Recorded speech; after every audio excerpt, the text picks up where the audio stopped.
in organizing this conference in association with INISA. A hearty welcome to Dr. Venkatachalapati, Dean Research, for his continuous support and encouragement.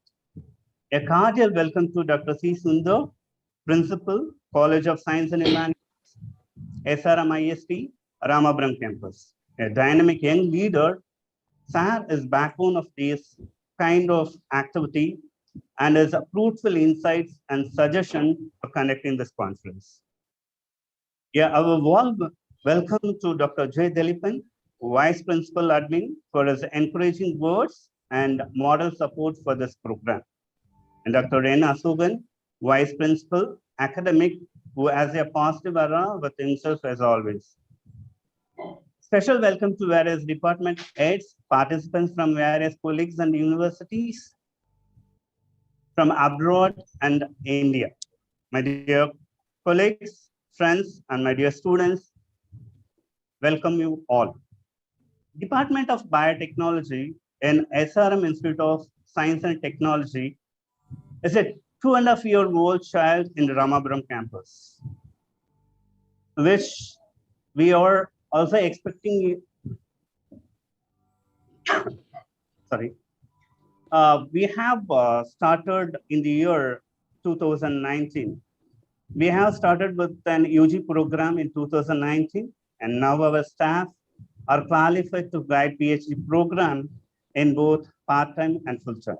We are also expecting a full-time PG program to start in the coming years. Highly qualified staffs have been from time to time from reputed university to work for the betterment of our department. Until now, our faculties and staff have published over 6 papers in various peer-reviewed journals with a cumulative impact factor of 21. We have also conducted more than 35 online webinars, national and international level, with 2 MOUs signed with a clinical research laboratory and an environmental industry. For the benefit of students, we have established 2 clubs within our department, a bio consortium and a journal club, in which the students, they can come together as a team to discuss and excel from their innovative ideas. I would like to highlight few points about the Studio Virtual International Conference on RABEHR 2021.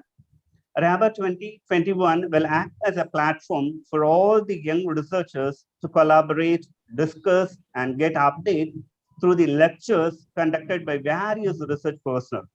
They are selected from different higher learning institutes and industrialists in various fields in order to obtain a broad viewpoint. RABEHR 2021 covers various thrust areas such as biotechnology in 21st century, opportunities and challenges. They focus on medical and pharmaceutical biotechnology, cancer biotechnology, nanobiotechnology, bioenergy technology, algal biofuel, and environmental biotechnology.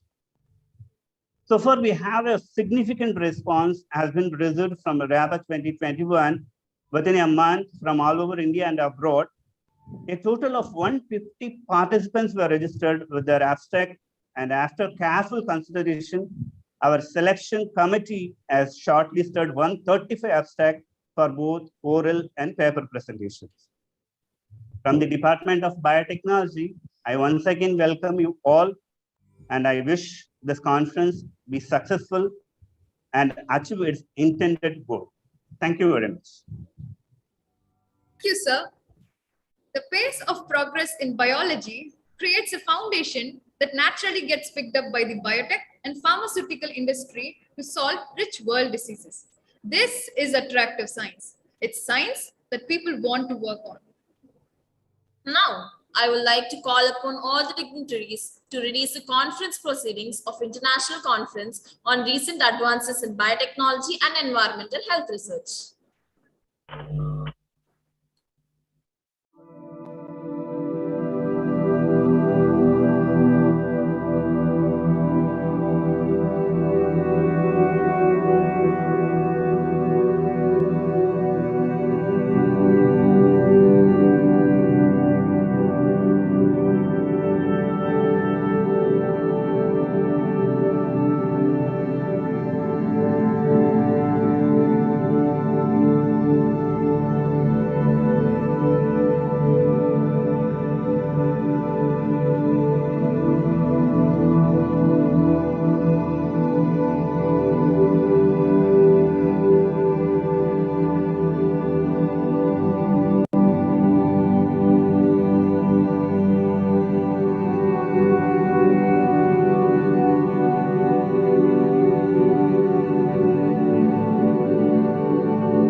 It's my pleasure and honor to welcome the Director of SRM IST, Dr. V. Subbiah Bharati. I would like to thank our Director, Sir, for his endless commitments to this institution that have helped us reach us where we are standing today. We are and we will be grateful for your contribution. I would request Dr.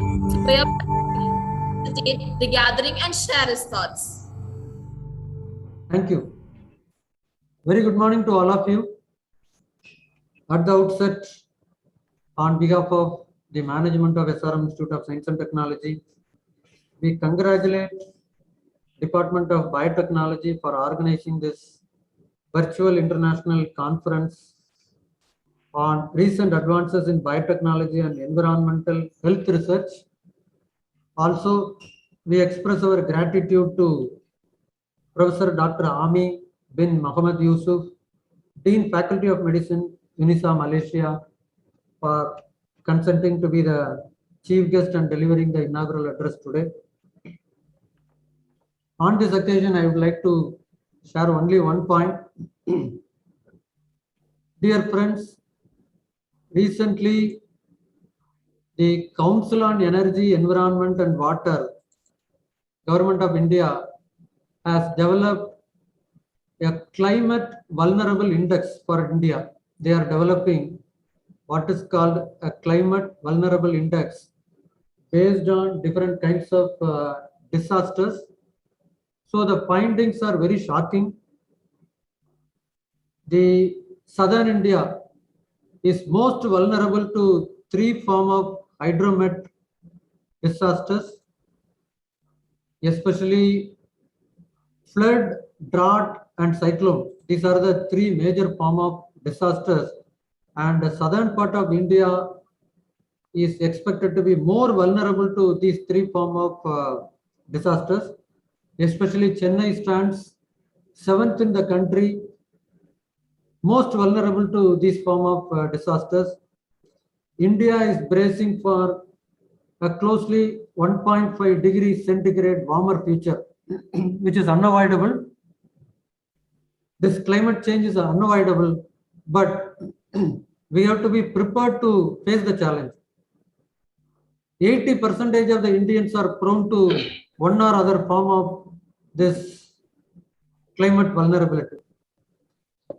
The main problem with these climate changes, this will cause environmental damage. The biodiversity of the region will collapse. After a disaster, biodiversity of that region will collapse. Also, it will lead to vector-borne diseases. So the post-disaster is going to be a challenge for all kinds of areas. So my appeal today is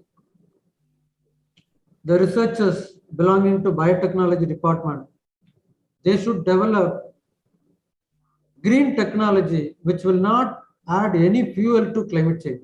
So that is my basic request to all of you, the researchers, because we are moving very fast in a technology driven world.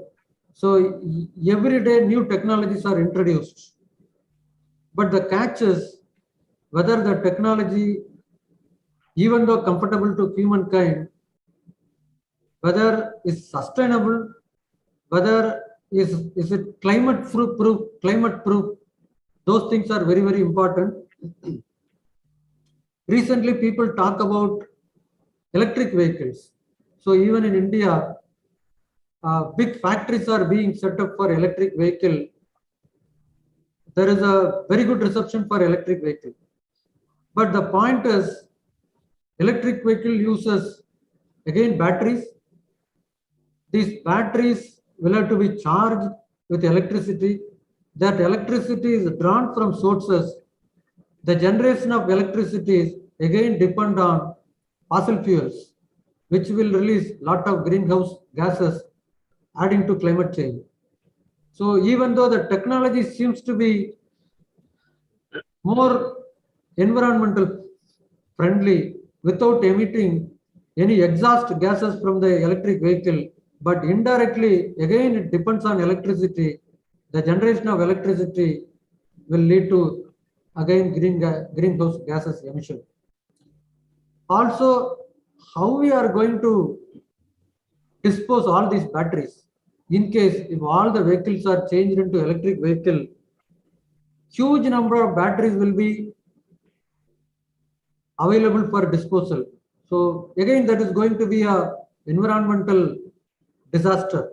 So any technology before being introduced, it may have a lot of merits, but then in the present scenario, any scientist, technologist should look at only the climate change. Climate change is going to be the biggest challenge for all the countries.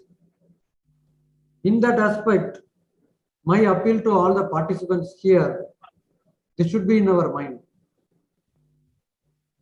Any technology we propose, let it be a green technology so that our future generations will be saved. Once again, I congratulate the department. My best wishes to all the participants. I am very sure that this conference will have a lot of takeaways based on the deliberations planned today. All the best. Thank you very much.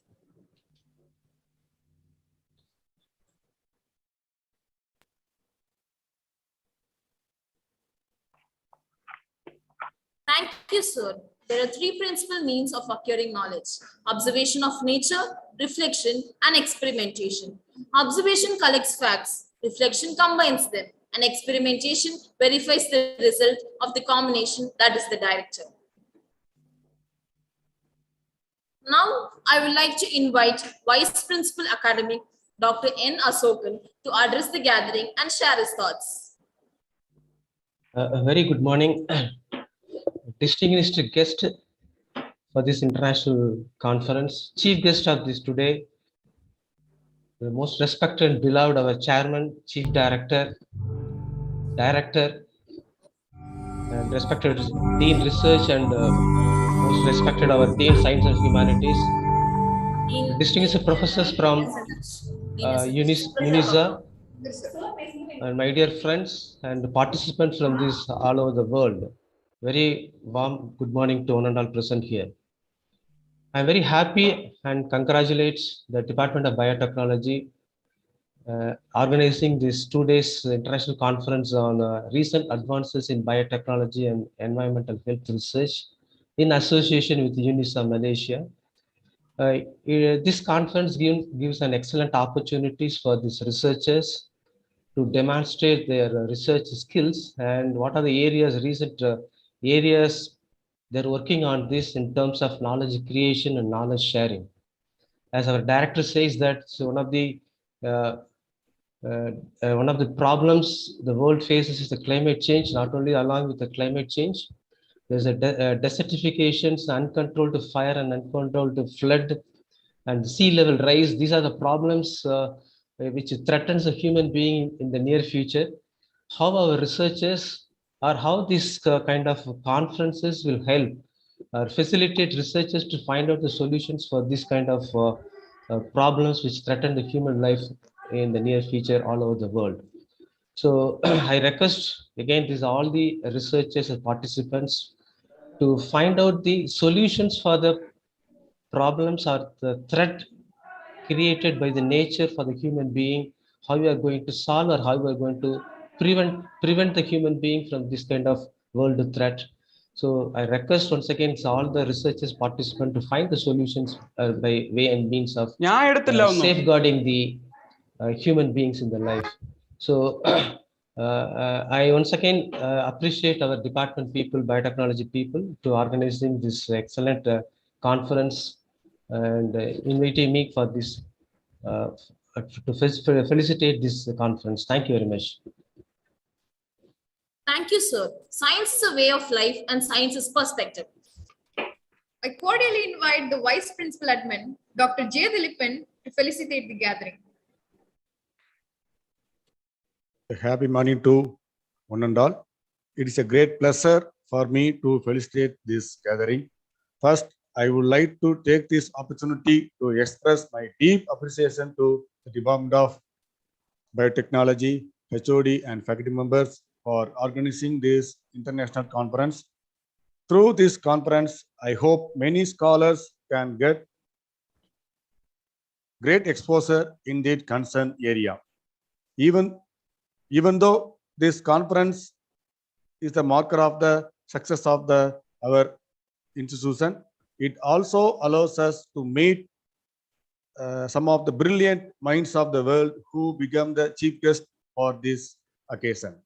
I sincerely wish that this conference will be a great success, not only as a chance to share the knowledge and experience, but also as the beginning of the long and fruitful cooperation and friendship among the fellow educators. I once again congratulate and best wishes to the organizers and all the participants. Thank you. Thank you, sir. Science is the process that takes us from confusion to understanding in a manner that's precise, predictive, and reliable. It's a moment of great privilege and honor for me to extend a hearty welcome to Dean Research, Dr. Venkatachalapati, to felicitate the gathering.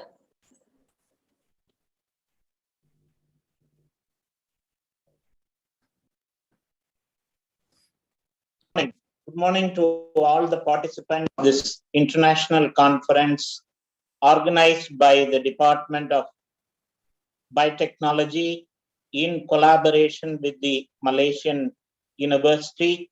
And I congratulate all the participants.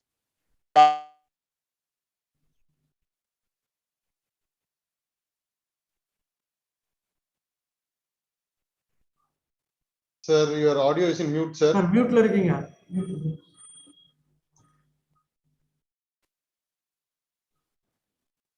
Whether now I'm audible, Dr. Sundar?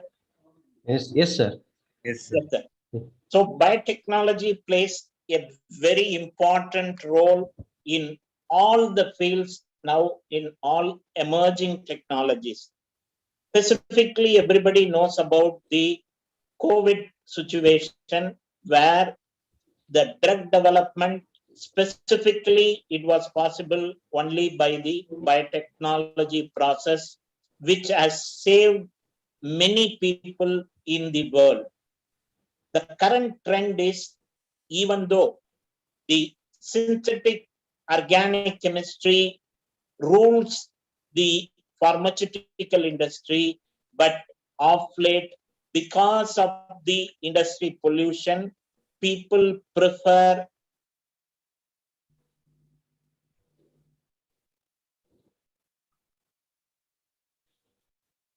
because it is eco-friendly and also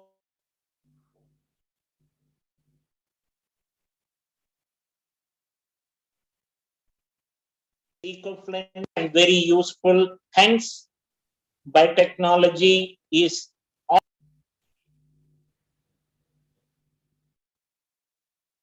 so. I hope the participants will gain better knowledge and latest development in the biotechnology, specifically that's happening in the field. So I congratulate the biotechnology and also the University of Malaysia for organizing this international conference. Thank you. Thank you very much.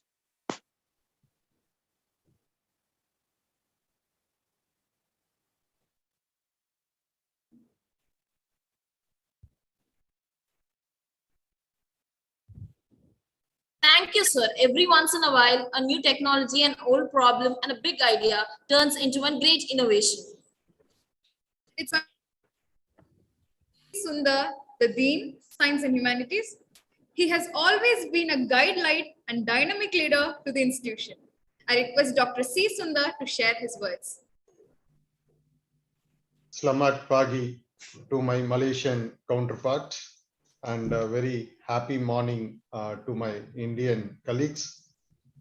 It's an immense pleasure to be part of this first international conference organized by the Department of Biotechnology, SRM IST Ramapuram campus, in the title of Recent Advances in Biotechnology and Environmental Health Research. Malaysia and SRM IST Ramapuram campus is an integral part. 2 months back, we had organized one international conferences in association with So in infrastructure university, Kuala Lumpur, UKL with Malaysia.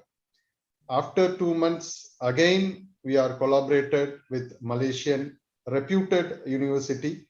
So University of Sultan Zainal Abidin, our biotechnology department in association, they are organizing the second time the international conference. So Malaysia and SRM IST Science and Humanities, we are the integral part. So the department, first of all, I extend my warm welcome to the dignitaries of Malaysian University, beloved Dean Faculty of Medicine, Professor Dr. Harmi bin Muhammad Yusuf, Professor Mahadeva Rao, and other dignitaries from Malaysian University, and the dignitaries from our own university, beloved Chief Director, Director, and Vice Principals, Head of the Department, and the conference convener, Dr. Suresh, and Head of the Department, Biotechnology, participants across from the globe, and I'm very much impressed about the MC done by the student of biotechnology student. So very sweet, and so very excellent way you are coordinating the event right from beginning. So my personal appreciation to both of you, and the way the department organizing the conference, international conference, is very much impressive. The department is very small but very strong. The biotechnology department in SRM IST Ramapuram campus, it's a small, but they proved once again they are the strong enough. So right from beginning to this, the way they are organizing and utilizing of a technology, so making the visualization very effectively, it's all very much impressive. So my best credit goes to all the faculty member as well as the student volunteer who make the program in a vibrant way. SRM IST Ramapuram campus, Department of Biotechnology, offering a program in BSc Biotechnology. So we have another program, BTech Biotechnology, but ours, the program organized by BSc Biotechnology Department. So all the faculty, they have both industry as well as academic research. Here, what is the highlight of Ramapuram campus biotechnology? Right from first year onwards, we'll inculcate a research mindset among the student community. We'll discuss a lot of research paper among the student, and we'll also motivate the student to take up the research aspect, small research right from the first year onwards. So we create such kind of ecosystem, a research ecosystem, especially in the Department of Biotechnology. And so we are very much fortunate enough today we are associated with Faculty of Medicine from University of Sultan Zainal Abidin, and also the Faculty of Bio Adverse. And you can see that now India is climbing and celebrating. We administered 100 crore dose, a single dose to all our citizens. So how this can be happen? So now we can classify the biotechnology pre-COVID and post-COVID, and you can also see the situation. How about the pre-COVID biotech in India? So pre-COVID, so before 2019, the Indian contribution to the world market of a biotech is only 3%. But now the experts of senior people, they predicted the Indian contribution towards biotech in the world market probably 19% in the year of 2024. So such kind of ample opportunity available in the area of biotechnology. So pre-COVID, usually the student take up biotechnology as their career. The only option is they have to take up research. So they have to pursue research in domestic, in our own country, or they have to find out the research institute in the abroad. So most of the students, they'll prefer to go by Denmark or Germany or Switzerland to pursue their biotechnology research. But after COVID, so this scenario was extremely changed. So now a lot of company, they're providing employment opportunity. Even our placement office today, this season, so a lot of biotech company, they visited to recruit biotechnology student for the placement. So such kind of drastic thing happened after the post-COVID. So now the coming to the point of 100 crore people. So India is a population of around 140 crore people. So now the India last week we claimed that 100 crore dose is administered for our Indian population. It's a miracle and it's a very great thing. So it's such kind of huge population, and we could able to manage to administer 100 crore. So because of the ecosystem created by the government. So the private corporate people, so they manufacture the vaccine, and if we depend on the external agency or foreign country, it's very difficult for us to administer such kind of huge population. So the indigenous technology give away the hands to make such kind of dramatic achievement. And the two company, Bharat Biotech and SII, Serum Institute of India, so they played a very vital role in developing of vaccine in India. Not only for they supplied vaccine to Indian government, so they also supplied vaccine to the export vaccine to the developing nation. So we proud among ourselves, we contributed for the to stop this kind of pandemic for the developing nation also. So how it is happened because of the research and development the company focus on, because of we have to on this occasion, so we have to extend our gratitude to the entrepreneur. So both company entrepreneur, so who have taken the initiative and who had forecast the situation, and they come out immediately, they done the research, they come out with the trials, and they come out with the vaccine, and it saves millions lives in India, and as well as the other global countries. So such kind of situation where we are. And I thought that, so what will be the scope? So now the expert predicted, so there will be a great demand for biotechnology student in the future from 3% to 19% for approximate next 5 years. So I searched in the Google, so how it will be possible. And now I found out the top 10 startup biotech company in India, they're doing amazing things. But I request on this occasion, I request the student and the participants, you can just visit in the Google the top 10 biotech companies. So what type of product they are manufacturing, so what type of research they are doing in the life sciences as well as the biotech. It's a very great thing. All from IITs, IISc, and the top tier institution, the student after completing the graduating, they come out and they had started. And so most of them they are doing the research in the life sciences. And one major terminology I find out is the personal medication. So in future there will be a great scope in the personal medication, so customized medication. So usually at present, if you have fever of any other diseases, the general prescription of medicine happening at present trend. But in the future, all these research company, they will find out the DNA of the individual, and they will prescribe, and they will develop the medicine to that suit to that particular individual disease. So such kind of technology will be happen in the future. So the research and all the industry is moving towards in that direction. It all happens only on the research mindset. So again, I'm coming to the point here. SRM IST Ramapuram campus will always inculcate the research mindset among the student community, and we already give a lot of input to our student.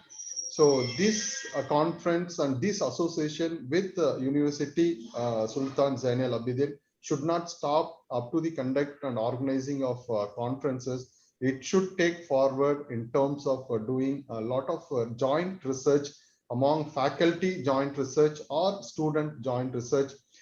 This research outcome should be benefited for the normal public.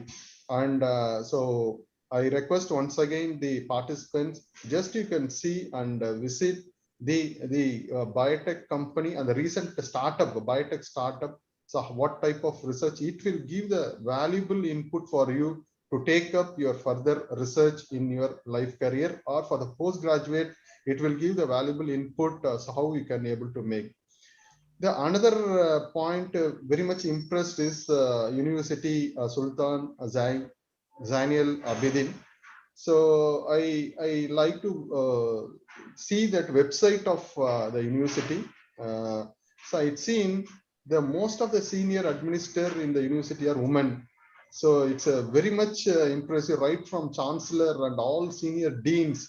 All are the women played a major role in the University of Zainal Abidin, Malaysia. It's a very impressive how much importance they are giving women, and even majority, not majority of women will be run by the university. So such kind of value added information I gained. So we are fortunate enough having association with this reputed university in Malaysia. So I requested Dr. Suresh not to stop with this particular conference association. The association which should take forward in multiple directions in multiple research. We are very much supportive to you and the Department of Biotechnology, all the staff member and the student, you can utilize this opportunity. So whoever supported us making this program in a grand success, as a dean, I extend my sincere gratitude to all the people involved, so making this program. So with this, a lot of scope for the biotechnology, and hence the department will do its own way to contribute and to inculcate the research culture among the student.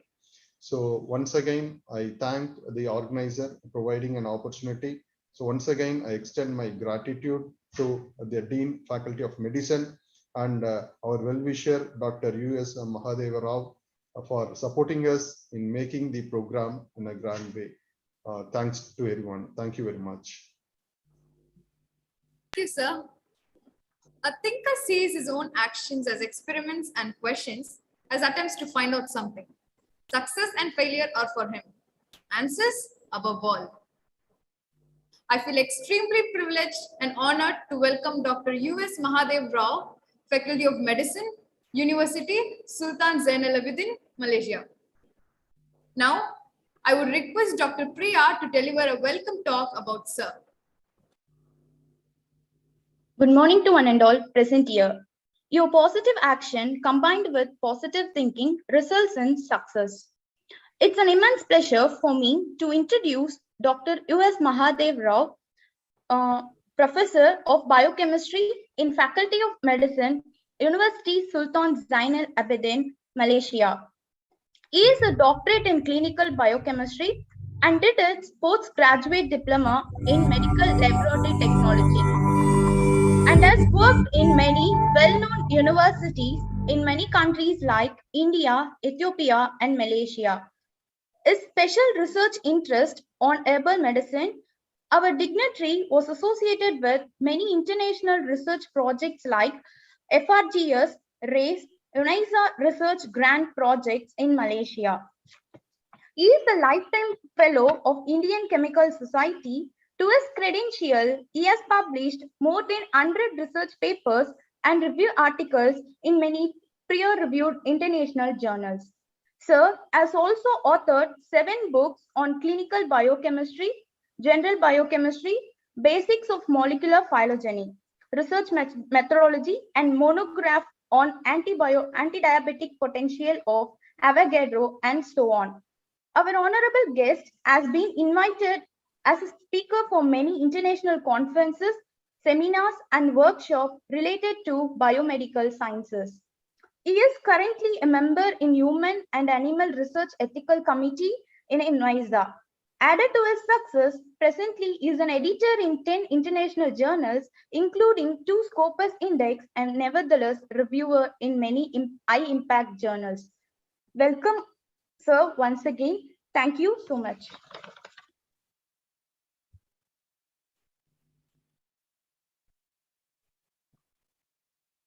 Thank you for all your praising words.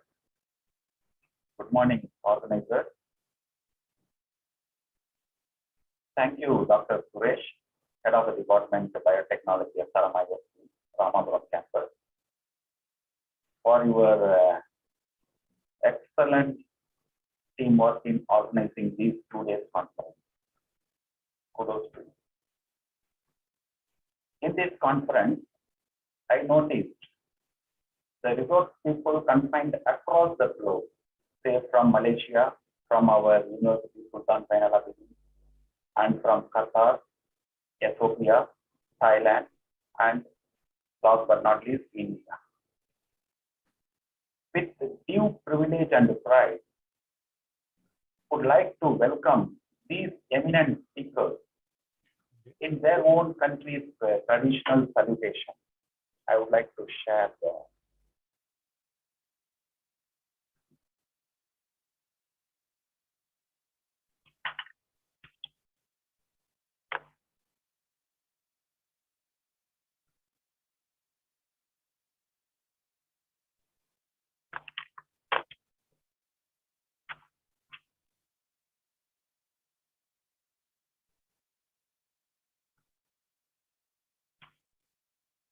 so Selamat datang.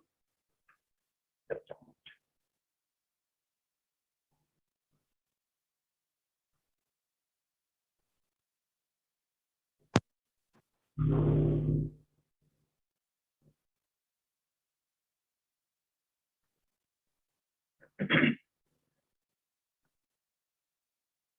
So with due privilege and pride, I would like to invite our eminent speakers of these 2 days.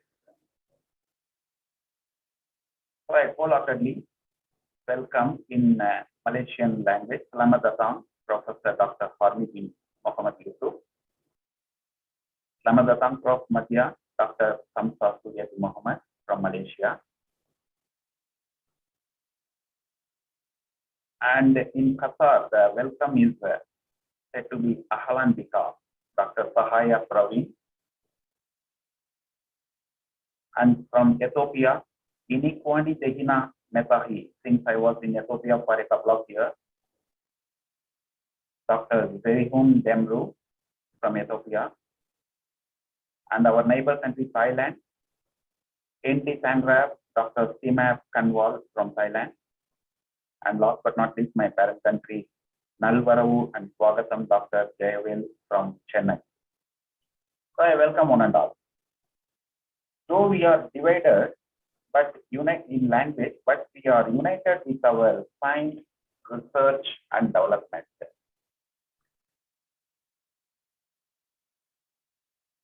So today's distinguished occasion is deeply engraved in my heart.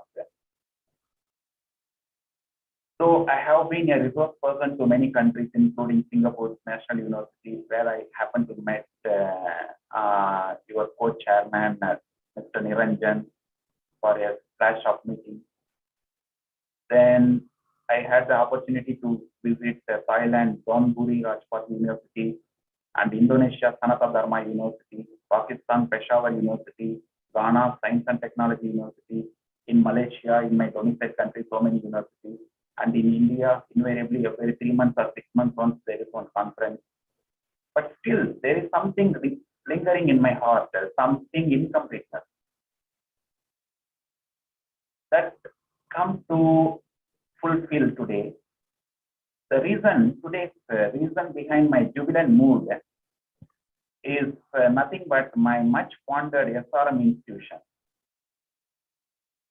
which molded my career in my early years, and thereby my career took a turn of what I am today. And I have been much obliged today, and as per the request from Dr. Sundar, in whatever way we would like to reciprocate from my gratitude and gratefulness as and when chance permits. Recently, my Faculty of Medicine Dean, Prof. Farmi Yusuf, we had a private talk.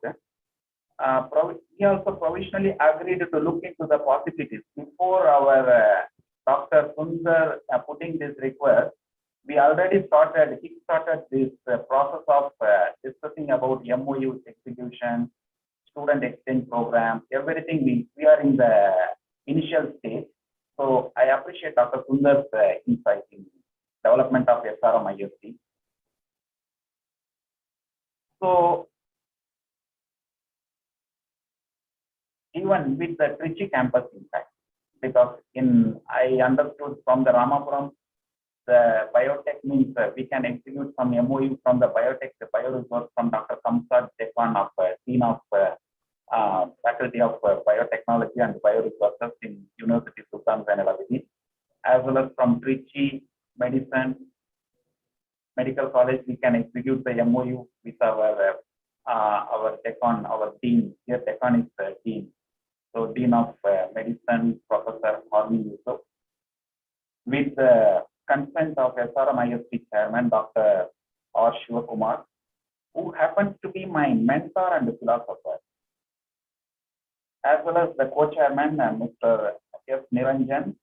As I told, I had a flash of meeting in 2011 when Mr. Niranjan was taking his study in Singapore. So if we succeed in our MOU, for sure we will have a fruitful outcome on either side in students of exchange as well as in our research, development and innovation sharing. So this kind of assurance I can give in this juncture. And coming back to my early days of 1996, during my entry to Ramapuram campus, there was a huge banyan tree near to the campus. Later it epitomized me, later it realized to me that we are one of the roots of this tree. After seeing the huge growth of Ramapuram campus in length and breadth, I mean the growth of quality, growth in quality as well as in the quantity wise. The logo, SRM logo, Ramapuram logo, SRM IST, knowingly or unknowingly, it is with banyan tree. Because initially the campus was nearer to that such a trees. Now it is with the logo is also depicting with the banyan tree. With the tagline, learn, leap and lead. Earth has got enriched meaning of campus origin and growth. Really I value it. The three-letter acronym SRM. The most S stands for the scintillation, scintillating, and R stands for the radiating, and M stands for the mesmerizing. So the acronym is really attracting in terms of the scintillation, radiation, and mesmerization. Why I mean that the radiation in between the scintillation and the mesmerization is if we see in the IT field or if we see in the computer or engineering field, the radiation is having three processes: emission, transmission, and reflection. So here the emission is nothing but the vision and mission of the chairman and the co-chairman. So that is what is the emission. The transmission, next, in the radiation, there are three processes I told: emission, transmission, and reflection. The emission is the vision and mission of chairman and co-chairman. And the transmission is all the directors and deans of faculty and IST, they are responsible for to pass on the transmit. So that is what the transmission is explained. And the last but not least, the R, reflection. Reflection is students of the true ambassador and true envoy for our journey of reflection of our image of SRM. So that much imbibed meaning, the radiance or is encapsulated. Maybe that's why the word or, the letter or stands in the middle of SRM. So by seeing the theme of conference,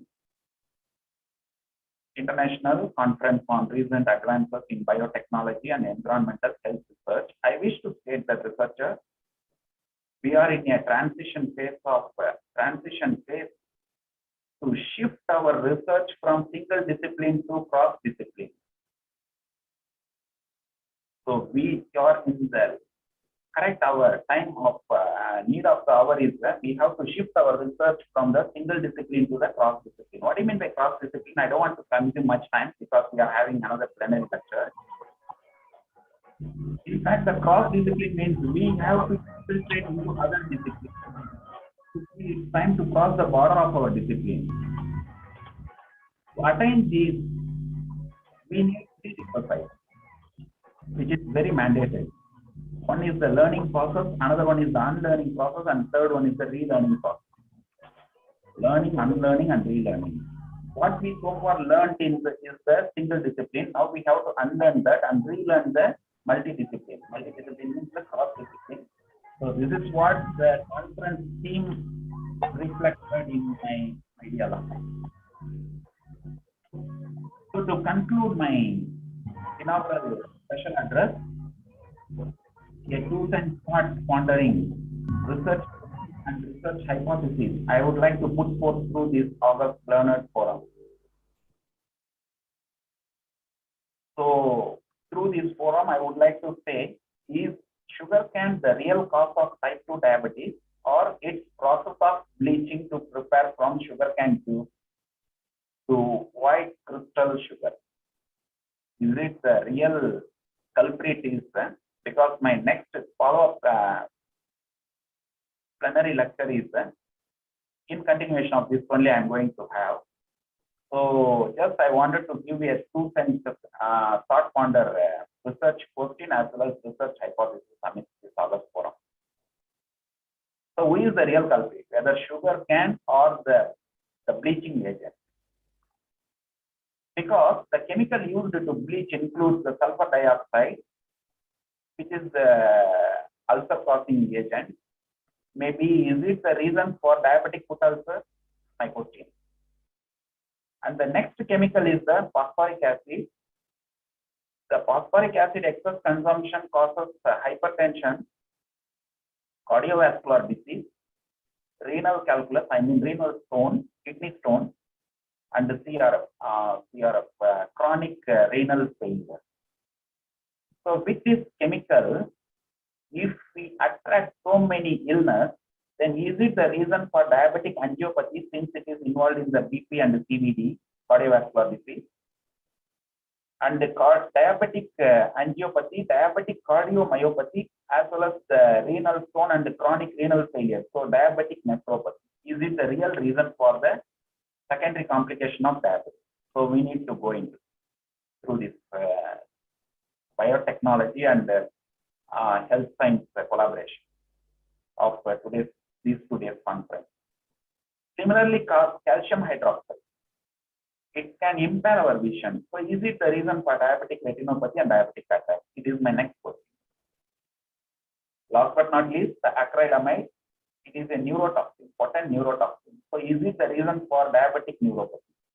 Young scientists, it's your era to unveil the new concept and strengthen our learning, unlearning, and relearning program theory through your novel findings. Thank you very much.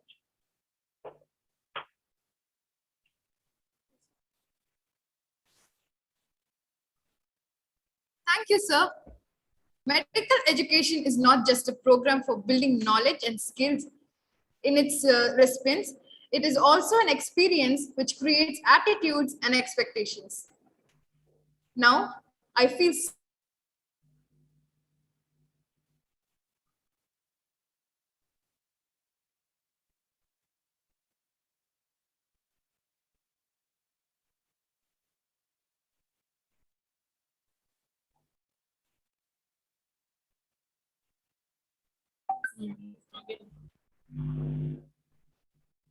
Thank you, sir. Medical education is not just a program for building knowledge and skills in its recipients. It is also an experience which creates attitudes and expectations. Now, I feel so honored to welcome Professor Dr. Anwar bin Muhammad Yusuf, Dean, Faculty of Medicine, University Sultan Zainal Abidin, Malaysia. I request Dr. Priya to welcome Sir with kind words.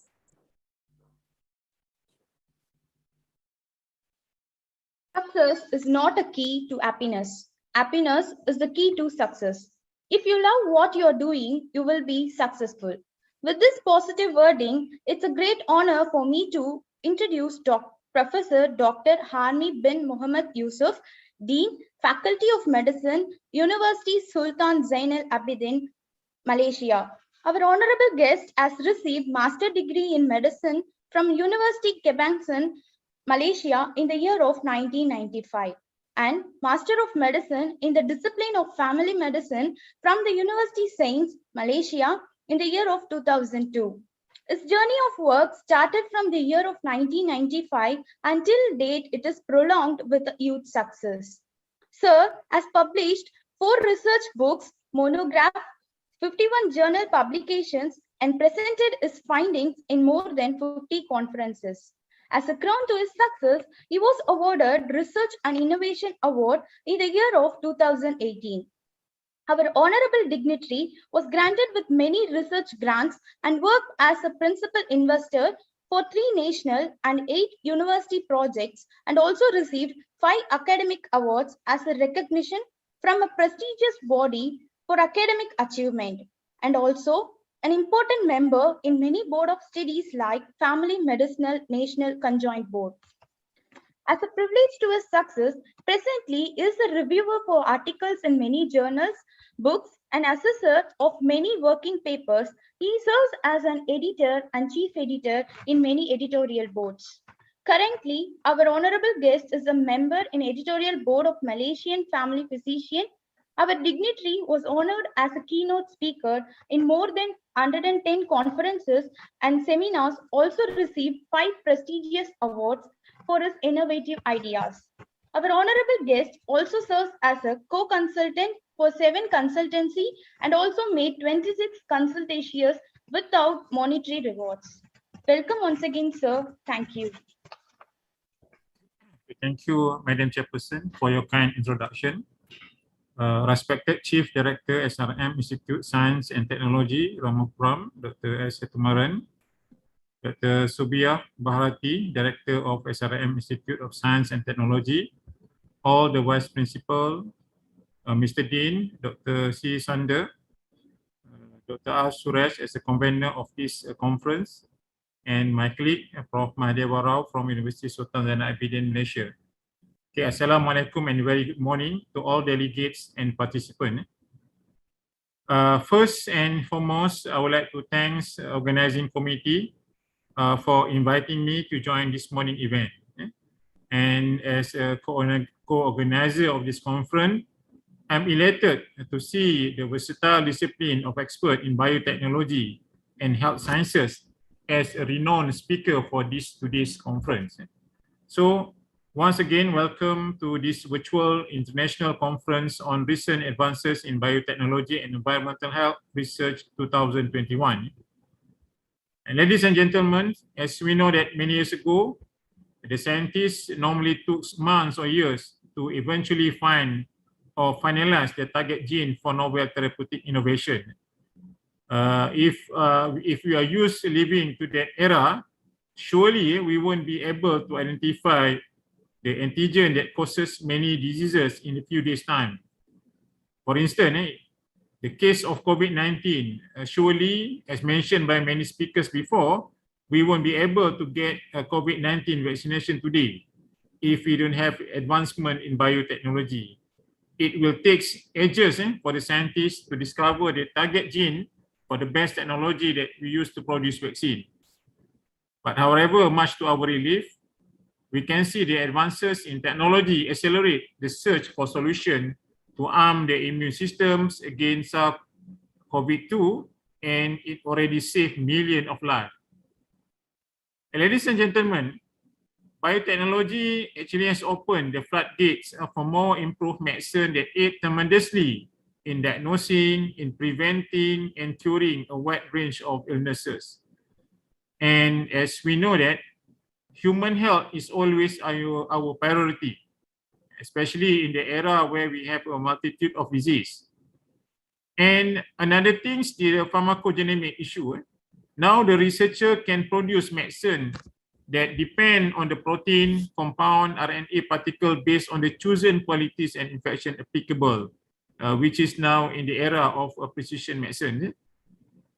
And as mentioned earlier by other speakers, the pandemic COVID-19 actually like a blessing in disguise. A lot of things that we can learn from COVID-19 pandemic, as we know that a global pandemic is a real issue and it always proven its powerful grip on humanity. But luckily, through biotechnology, the scientists, the researcher now can quickly pinpoint the precursor of the marker which can cause that disease, including the severe and deadly disease.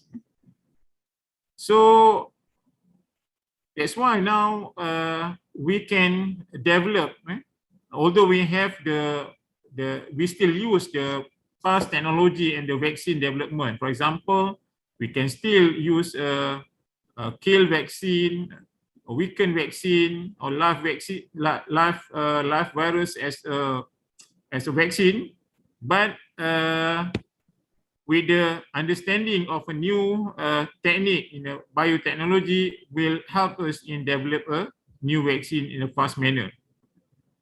Now the developer choose to utilize platform technologies in the development of COVID-19, where it has become a new game changer.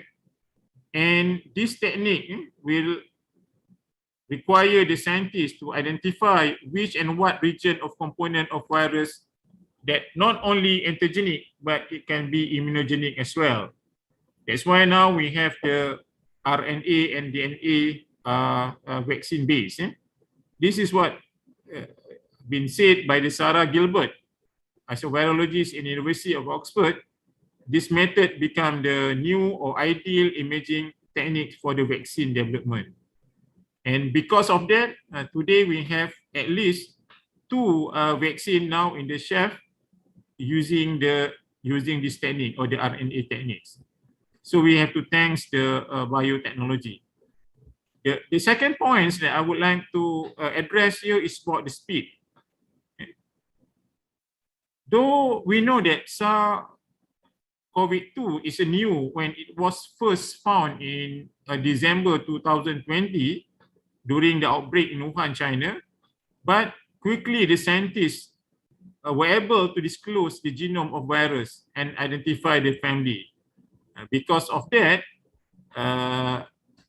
we can speed up the process due to this imaging bioinformatic technique, which allow the scientists to map the genome of virus that cause COVID-19 with other non-virus.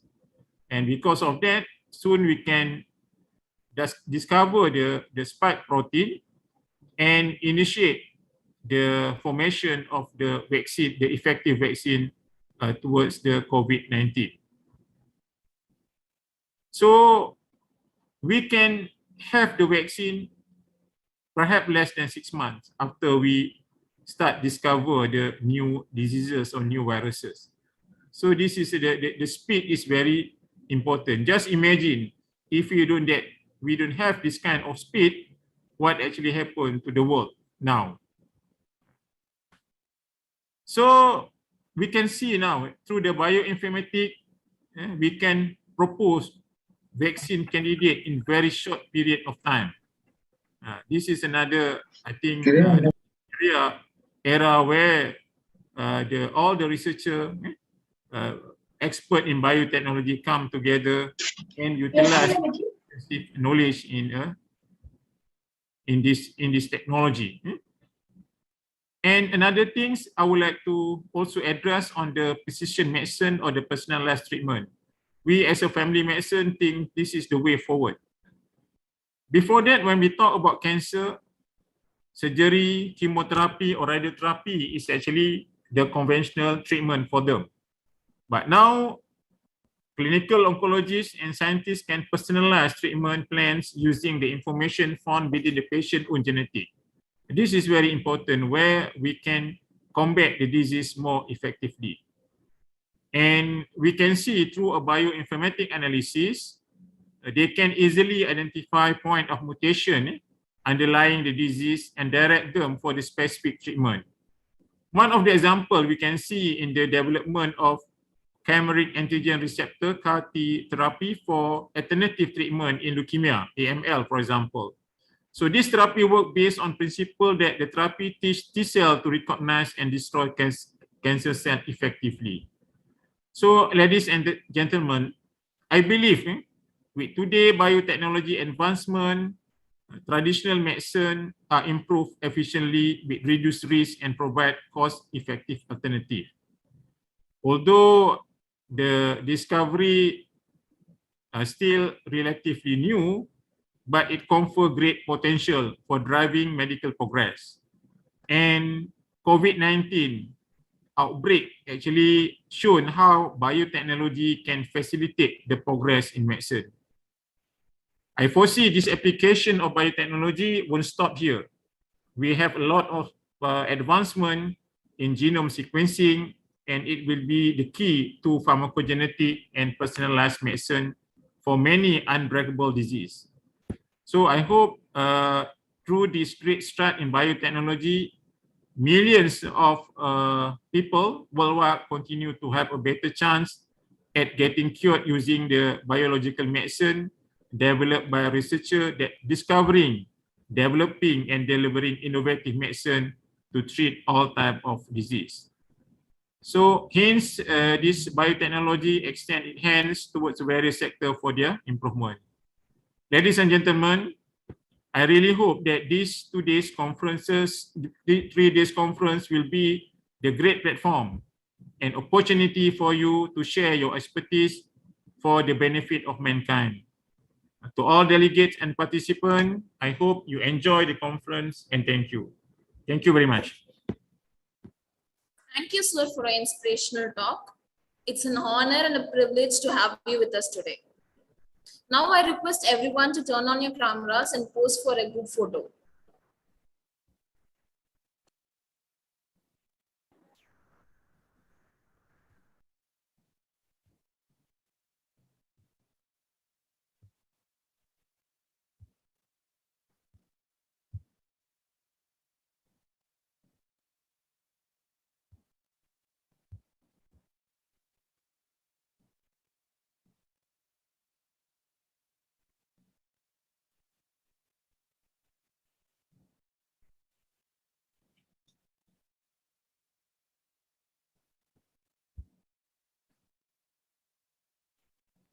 Okay, Sana, you can continue.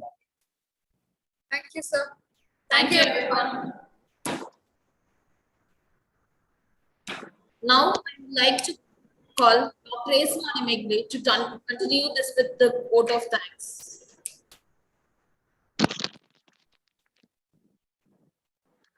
Thank you, Madhu. The entire fraternity of the institution, first of all, extend my most sincere thanks to the Almighty God for making today's inaugural session a resounding success. With His blessings and grace, we are able to make this event what it was.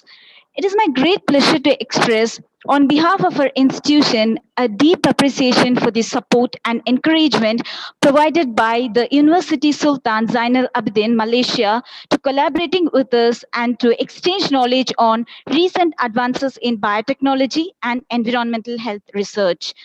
I would like to express my sincere gratitude to our Honorable Chief Guest, Professor Hami bin Mohammed Yusuf, Dean Faculty of Medicine, UNISA, Malaysia, for kindly accepting our invitation and gracing the inaugural function. Honestly, I have no strong enough to express my gratitude, Dr. U.S. Mahadev Rao, Faculty of Medicine, UNISA, to deliver the special address. My sincere gratitude to our beloved chairman, Dr. Shivakumar sir, and co-chairman, Mr. Niranjan, SRM Institute of Technology, Ramapuram, for their extensive support and this opportunity. I'm thankful to Dr. N. Sethuraman, Chief Director, for his kind presence and very inspiring presidential address. I express my gratitude to Dr. Supaya Bharati, Director, SRM Institute of Technology, Ramapuram, gracing the conference with a special address. I extend my gratitude to Dr. Venkatat Chalapati, Research Dean, for the valuable suggestions. We are highly appreciative of the leadership encouragement, and extensive support provided by our Dean, Dr. C. Sundar, Science and Humanities, for the felicitation. My special thanks to our Vice Principal Admin, Dr. Dileepan, and Vice Principal Academic, Dr. Ashokan, for constant support. I acknowledge the unwavering support received from Dr. Suresh S., Head of the Department of Biotechnology. I thank all plenary speakers, the delegates, the participants from various institutions for their enthusiastic participation in this conference. I am also thankful to all the faculty coordinators, students coordinators, technical committee members who have greatly helped us in organizing the conference. The team has done an incredible job. Thank you one and all.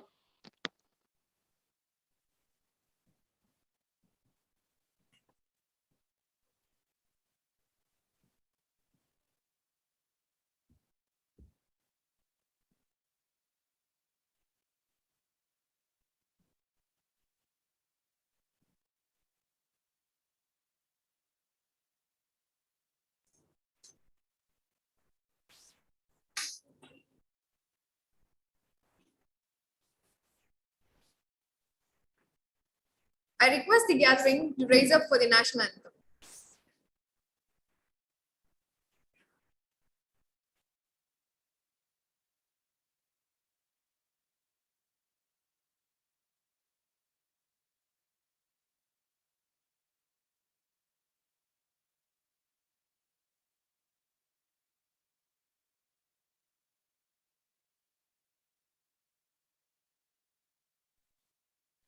जनगण मन अधिनायक जय हे भारत भाग्य विधाता पंजाब सिंध गुजरात मराठा द्राविड उत्कल बंगा विंध्य हिमाचल यमुना गंगा उच्चल जलति तरंगा तव शुभ नामे जाहे तव शुभ आशीष माहे गाहे तव जय गाथा जनगण मंगलदायक जय हे भारत भाग्य विधाता जय हे जय हे जय हे जय जय जय जय हे.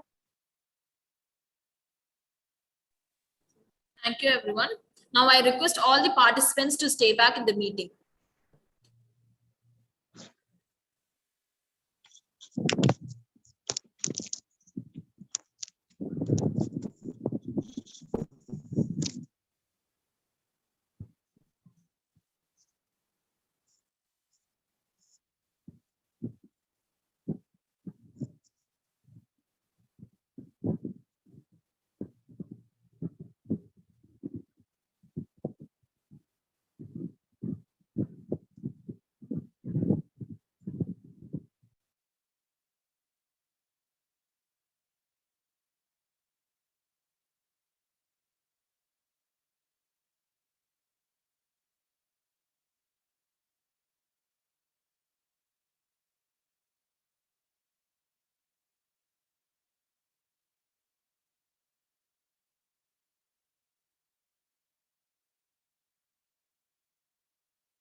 Good morning, sir. Mahadev Rao, sir. Shall we start the session, sir? Our plenary lectures? Yes, ma'am. Thank you. Yes, sir. Yes, sir. Thank you. Can we start now? Yes, sir. And it's my immense pleasure to welcome Dr. U.S. Mahadev Rao, sir, Professor of Medical Biochemistry, Faculty of Medicine, University Sultan Zainal Abidin. So welcome you, sir, for this plenary lectures. And now we have our sir's presentation on is insulin a culprit of metabolic rearrangement causing diseases? Sir, now you can share your slides, sir. So once again, good morning.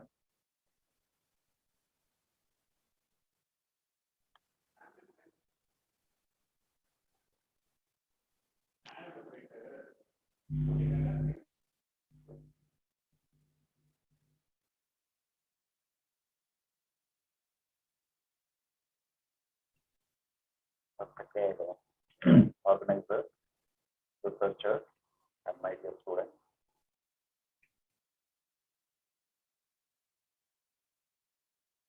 So, in continuation of my inaugural special address, I would like to share some of my views about is really insulin a culprit of metabolic derangement causing diseases. So, if whether it is causing or not causing, but what is the disease? Metabolic derangement disease. We need to have some highlight about it. Say that disease is generally of two different types. One is communicable disease and another one is non-communicable disease. Here our point of interest is regarding the metabolic derangement. It is reflecting on the non-communicable disease, say cancer, sugar, especially the diabetes of type 2 diabetes, then arthritis,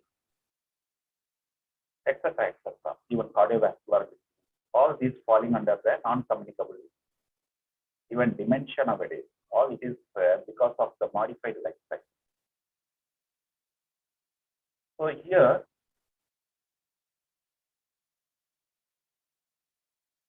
what exactly the balance between the communicable and non-communicable? The Western countries are rallying in the non-communicable disease, say obesity, type 2 diabetes, etc., etc. Whereas the sub-Saharan, that is the African continent, is rallying in the communicable disease. Sir, kindly excuse us, sir. Sir, Yes, sorry for the interruption, sir. So we are not able to view your screen, sir. Your presentation.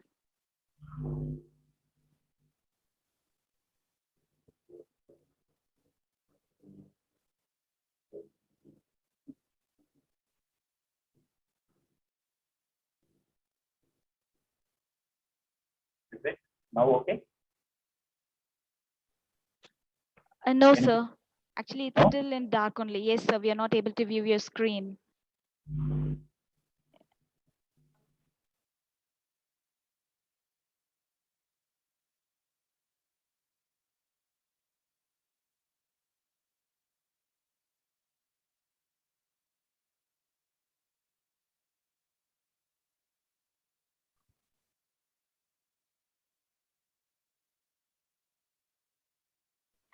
Sir, you have to choose your screen, sir. Actually, your PowerPoint presentation that you have to choose, sir. You will share the screen. You have to select the PowerPoint presentation, sir. Like the way how I did for my inaugural session, the same way I'm doing, but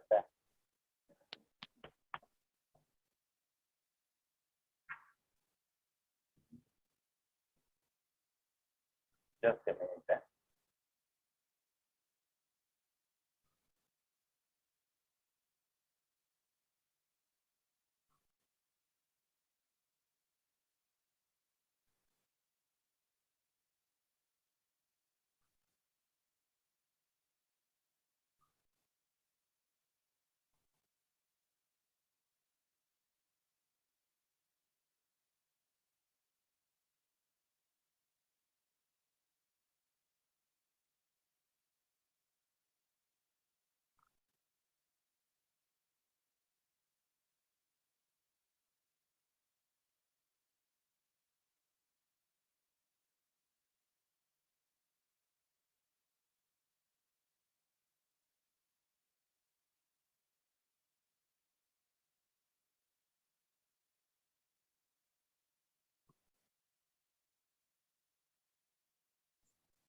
Now, is it okay? Sir, your PPT is not visible, sir. So you I'm have to trying. select your PPT, sir, PowerPoint slides that you have to select from your windows. Yes, I From, selected. from your shared screen, you want to select your PPT, sir. I do one thing. I send this to now Suresh.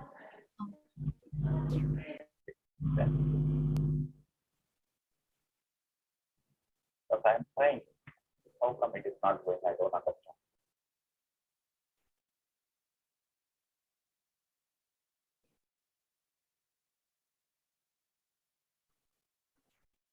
I WhatsApp now. Yes, sir.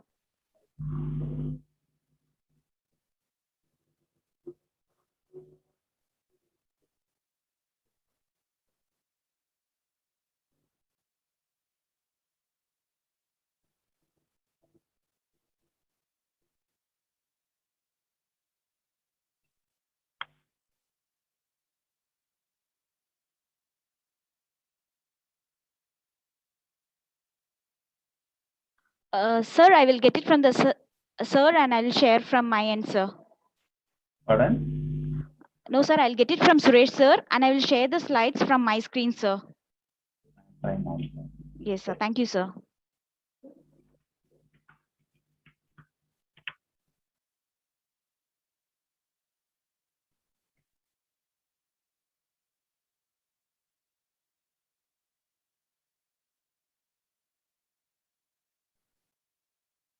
My worry is it should accommodate.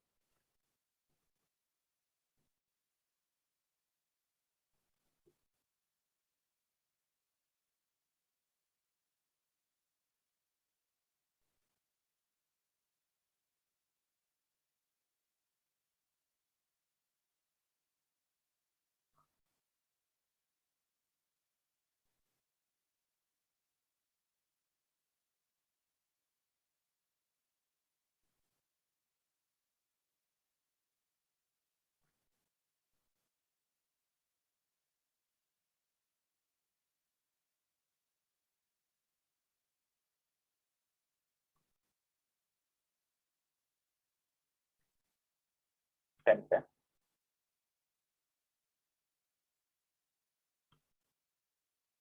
Suresh?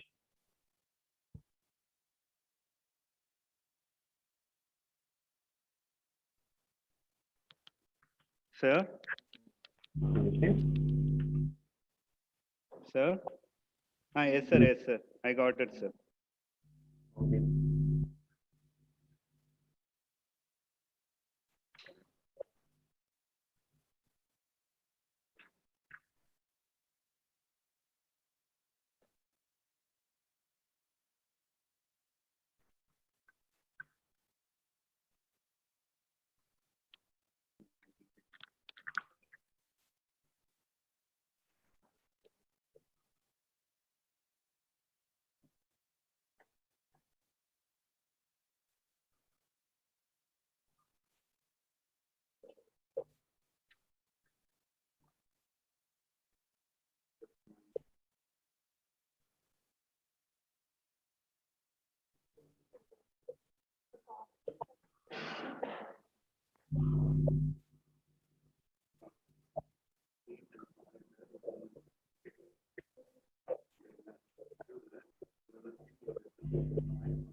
மா எனக்கு host வந்து என்ன நான் screen share பண்றதுக்கு எனக்கு permission.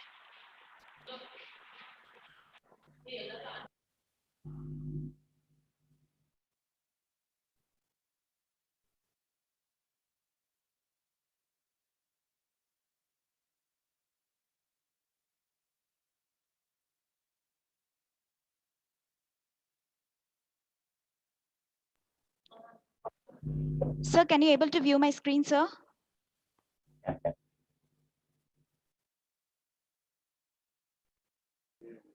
Can I make it slide share? Yes, sir. If you're saying next, I'll change the slide, sir. Yes, sir. You can start, sir.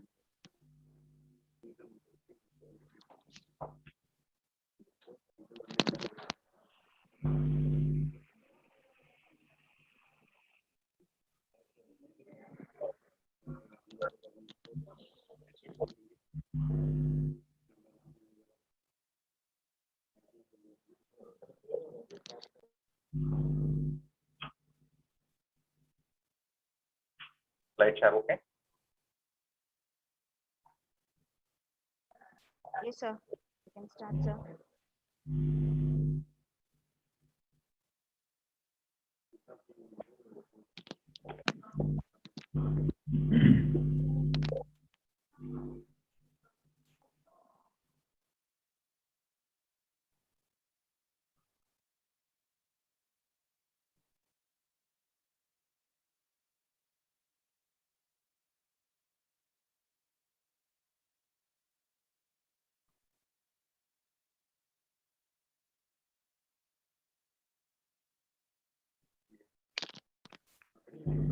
So we are not able to hear your voice, sir.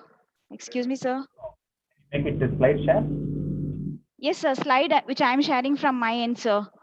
No, I mean PowerPoint slide.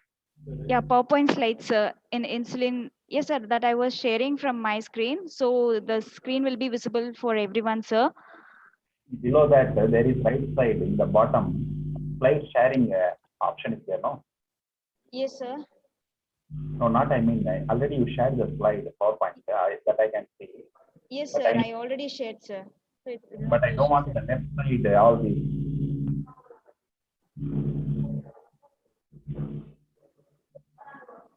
You understand what I mean?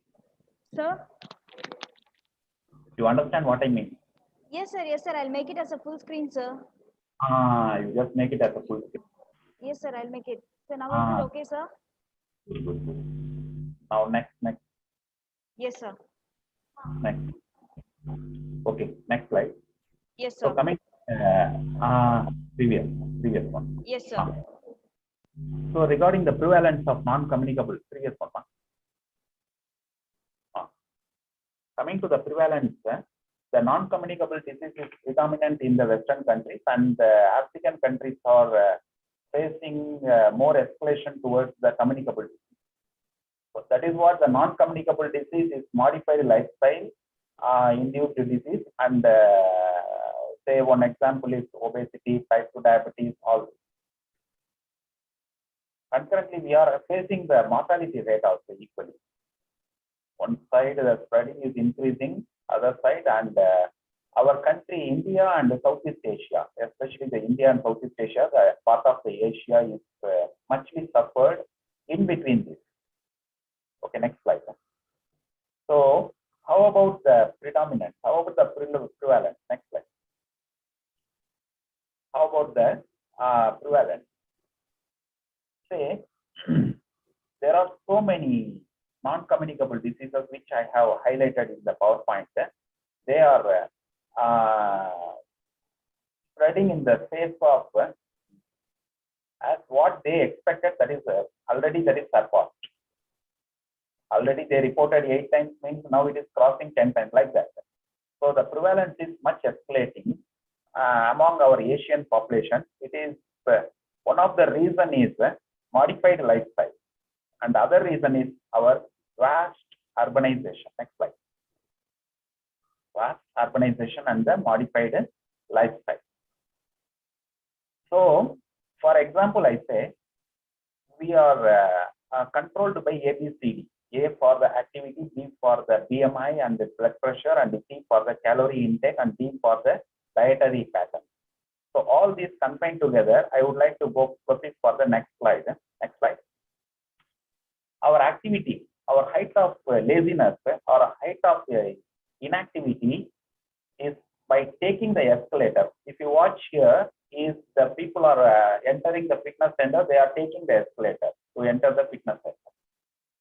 So is the physical inactivity is related to injury? That is my question. All these questions, what I put now in the first 5 slides, that will be answered in the following slide. Next slide. So the physical inactivity. Next.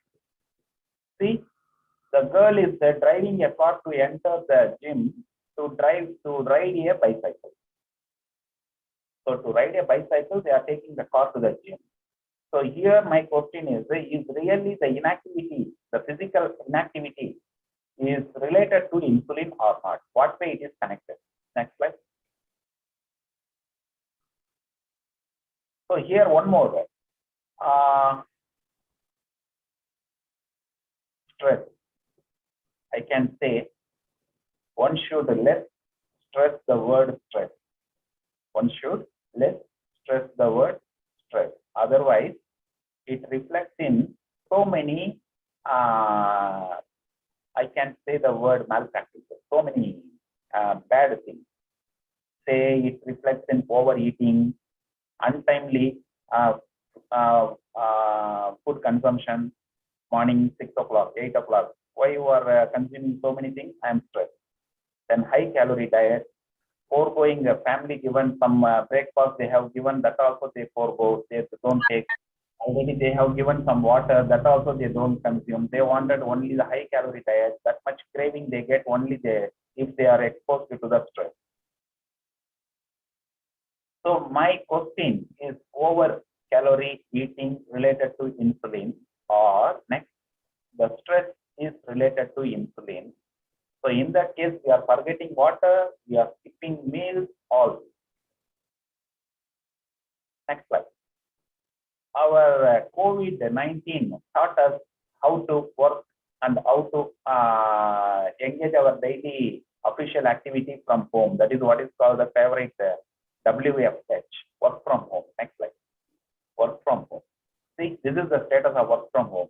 One side, our body mass index is increasing because of overconsumption of unhealthy faded diet, I can say, unhealthy faded diet. So this is the current scenario of work from home, where we are incurred to, or we are prone to increase the basal body mass index. Next slide. So the sedentary life is related to insulin. No activity. We are not going office. We are not allowed to go out also. So naturally, we should have some other alternate. But what is the alternate? But for eating only. So this is what is called a COVID taught work from home status. See, the lady already no physical activity. She's sitting all the time and watching the computers for the sake of work from home and eating other side with high calorie consumption, and obviously the body mass index is also increased. No physical activity. At last, what happened? She become like a potato couch. Potato couch is the term we use. One who doesn't have any physical activity and the increase of body mass index and high calorie food consumption. That object we call it as, that subject we call it as potato couch. So ultimately she became a potato couch. Then she got an admission. Then she got an admission in the intensive behavioral therapy for obesity. That is the obesity rehabilitation center. So she started discussing with the doctor who is facilitating her entry. Then she was complaining, my problem is obesity runs in my family. But the doctor said, no, madam, the problem is no one in your family runs. So this is the reality, but we are bitter reality, but we refuse to accept it. Then again the doctor asked, why you are eating? I eat because I am depressed. Then again the doctor asked, why you are depressed? I am depressed because I am eating. Then the doctor sent her to the rehabilitation for her aerobic. Then next, having a healthy green leafy vegetable intake, salad, everywhere. Next slide. Can you pass on the slide? Then the total lifestyle she started changing, and even she started going for bicycling in an environment is like a very serene and very healthy area. At last, she became normal. Next slide. Okay. Next slide.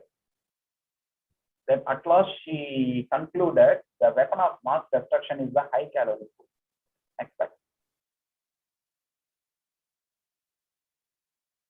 See, this picture, nothing to depict bad. It is It is to symbolize more people die of obesity every year worldwide rather than starvation. So obesity is the prime culprit of mortality nowadays, as per the stunning recent findings. So next slide. Okay. Here, the term infertility, it is a major taking in the metabolic syndrome. That is the non-communicable disease. It is part of the non-communicable disease, and that is the metabolic syndrome called the PCOD. That is the polycystic ovary syndrome. Polycystic ovary syndrome. Is this infertility or the polycystic ovary syndrome is related to insulin? That is my next question. That we are going to cover in our next part. See all these types of diseases: type 2 diabetes, PCOD, dyslipidemia, hypertension, impaired glucose tolerance, that is IGT, and impaired glucose fasting glucose IFT, and the central obesity, infertility, all these. What is the root cause? Next. What is the reason behind all these problems? Insulin resistance. So this is my justification for my so-far slides depicted about disorders in the subject. So if you see any of next, wait, go back.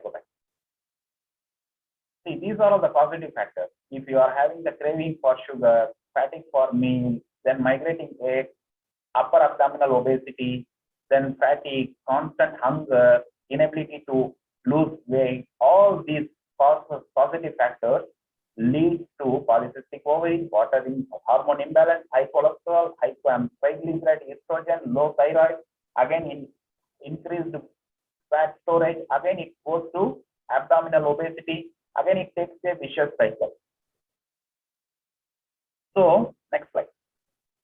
What exactly the insulin resistance? So far we have said that the reason behind all this problem is the insulin resistance. It is the centerpin for metabolic syndrome. The insulin resistance is the centerpin for metabolic syndrome. Therefore, the metabolic syndrome is otherwise called insulin resistance syndrome. Go back.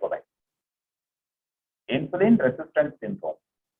Because of the unresponsiveness, the insulin is not responding. Where it is not responding? At the adipocyte, at the myocyte, at the hepatocyte. There are three organs: liver, the muscle, and the adipose. All these organs are not responding to the insulin secretion. So in turn, what happens? The insulin gets resistant, and the body organ thinks that the insulin level is inadequate. So again, the insulin starts secreting. So that is what is called the beta cell burnout. The beta cell of the islets of Langerhans started burning out. At one point, the total beta cells are burnt out.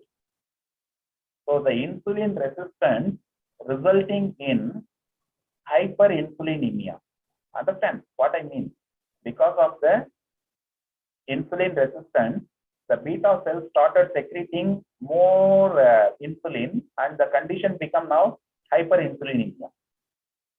And that condition is the centerpin for the metabolic syndrome, and that is why it is otherwise called insulin resistance syndrome. Okay, insulin resistance syndrome. Next slide. So what is this metabolic syndrome? The metabolic syndrome is a clinical tool to identify the cardiometabolic risk.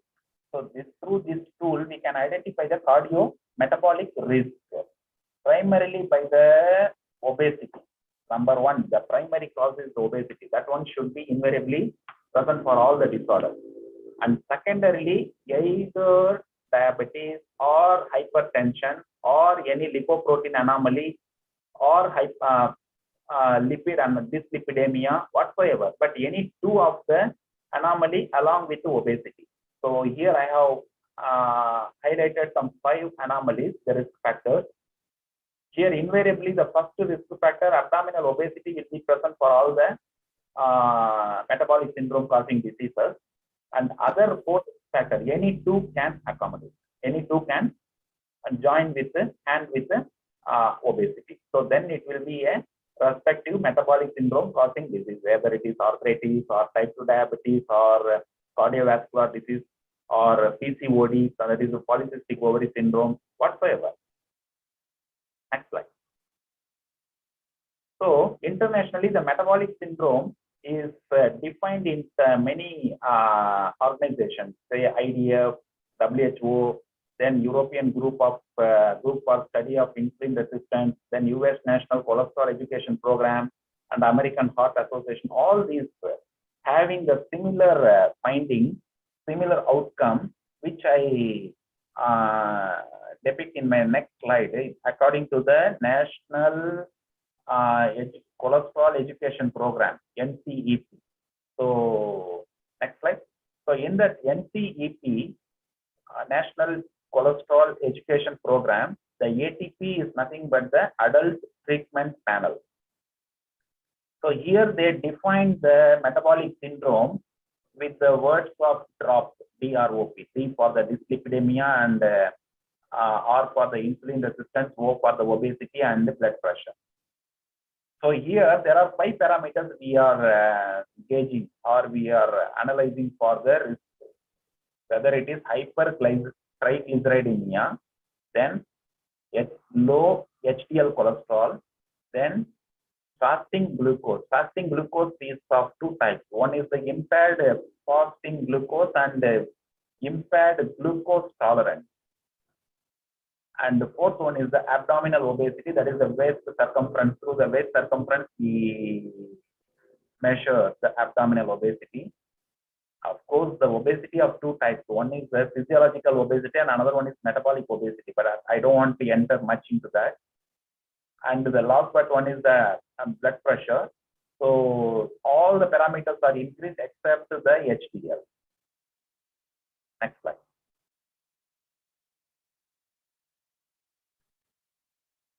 Okay. So here the consequences of metabolic syndrome. Insulin resistance resulting in, as I told you, because of the resistance, the hyperinsulinemia will be seen. And after this, we will be getting the accelerated cardiovascular disease, that is a CVD. And ultimately, it ends up with the cancer, that is a tumor, and the steatohepatitis.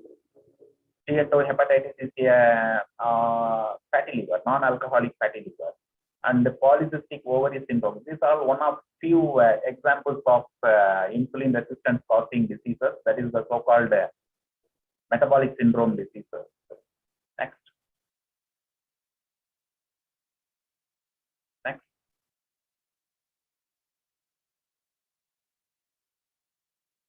Can you pause on? Yes, central obesity, I told. Invariably, the central obesity is the center pin for the risk factor, whether it is the tumor or whether it is steatohepatitis or whether it is polycystic ovary syndrome, whatsoever, the central obesity is the center pin. Next.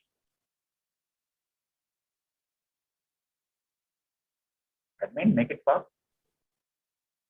Yes, type 2 diabetes. Already I told you about the type 2 diabetes is of 2 types. One is the impaired fasting glucose and the impaired glucose tolerance. And the next one is the DLP. DLP is nothing but the dyslipidemia. Already I told in the risk factors, that drop I told you, NCP, drop. So there the obesity, then type 2 diabetes and the dyslipidemia. Under the dyslipidemia, here one particular parameter you need to concentrate. If researchers are interested to pursue their research on dyslipidemia, go back to it. ST-LDL. So what do you mean by ST-LDL? It is a small dense LDL which is a prognostic marker for the cardiovascular disease. So just make a note, it is the LDL is the small dense LDL is a prognostic marker. It can give the indication about the cardiovascular disease well in advance through this marker. So even now, I don't think the labs are having this measurement of assessing this LDL. And the next one I told you, the impaired hemocoagulation. This is nothing but the increased plasminogen. 1 minute. That is PAI1 is called the plasminogen activator inhibitor. So in the impaired hemocoagulation, the PAI1 is increased. So what is the role of PAI1? It triggers the fibrinolysis. So what is the role of fibrinolysis? The blood clotting. It prevents the fibrin clot, blood clot. So it is triggered, it is escalated. So that impairment causing in the hemocoagulation. Then to the right side, there is endothelial dysfunction. Many may know about, in the biotechnology, you might have studied about the endothelial dysfunction, which is the cause caused by the modified lifestyle. Type 2 diabetes, hypertension, all these are the causative factor for the endothelial dysfunction. In the normal case, healthy endothelium favors the vasodilation. So when there is a dysfunction, there is a vasoconstriction. So that is a problem for the hypertension, type 2 diabetes, modified lifestyle diseases, all these. And suppress the thrombosis and vascular inflammation. Researchers, these are all the very useful area if you really want to pursue some of the parameters to go through. And in the go back. In the down, microalbuminuria, because these are some of research point of view catchment area. That is why I wanted to stick to this and give further details. So as I told you, this microalbuminuria in turn a biomarker for the diabetic nephropathy. Diabetic nephropathy. So if any subject is disturbed with the diabetic secondary complication of kidney disorder, we can measure through the quantity of microalbumin in urine. So next slide. So, who is at the risk with the insulin resistance syndrome? Overweight.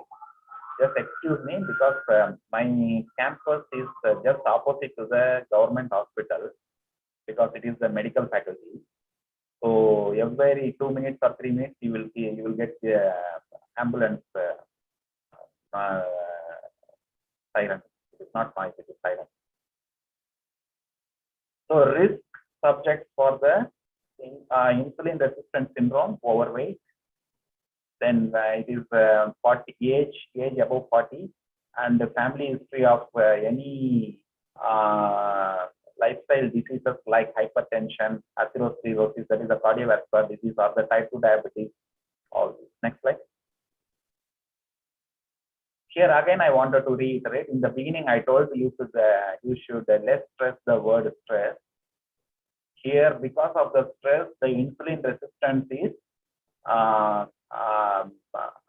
predominant, and the insulin resistance triggering the metabolic syndrome, and the metabolic syndrome manifests in terms of the obesity and dyslipidemic condition, that is the abnormal cholesterol level.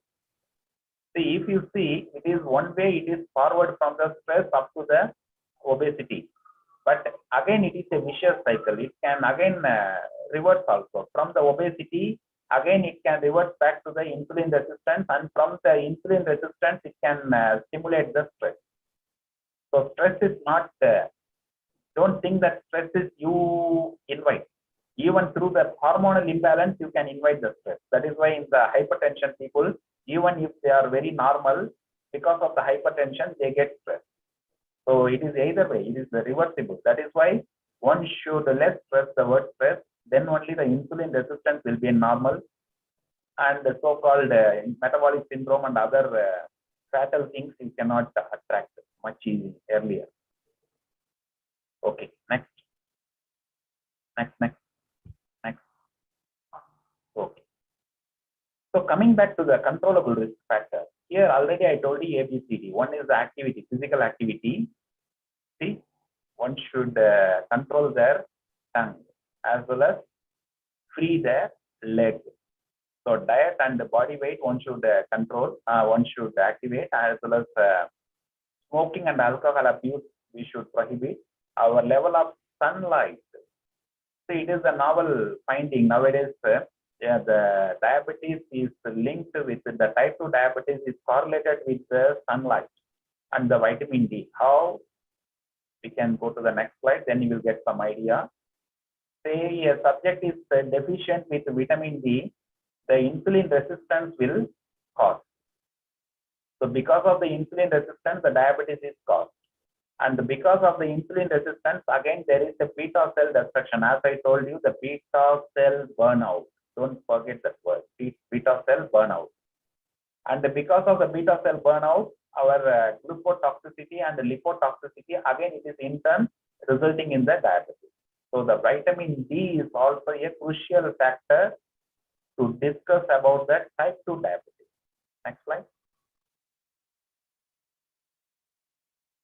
Uncontrollable factors, the genetic factors, age, can you go? Race,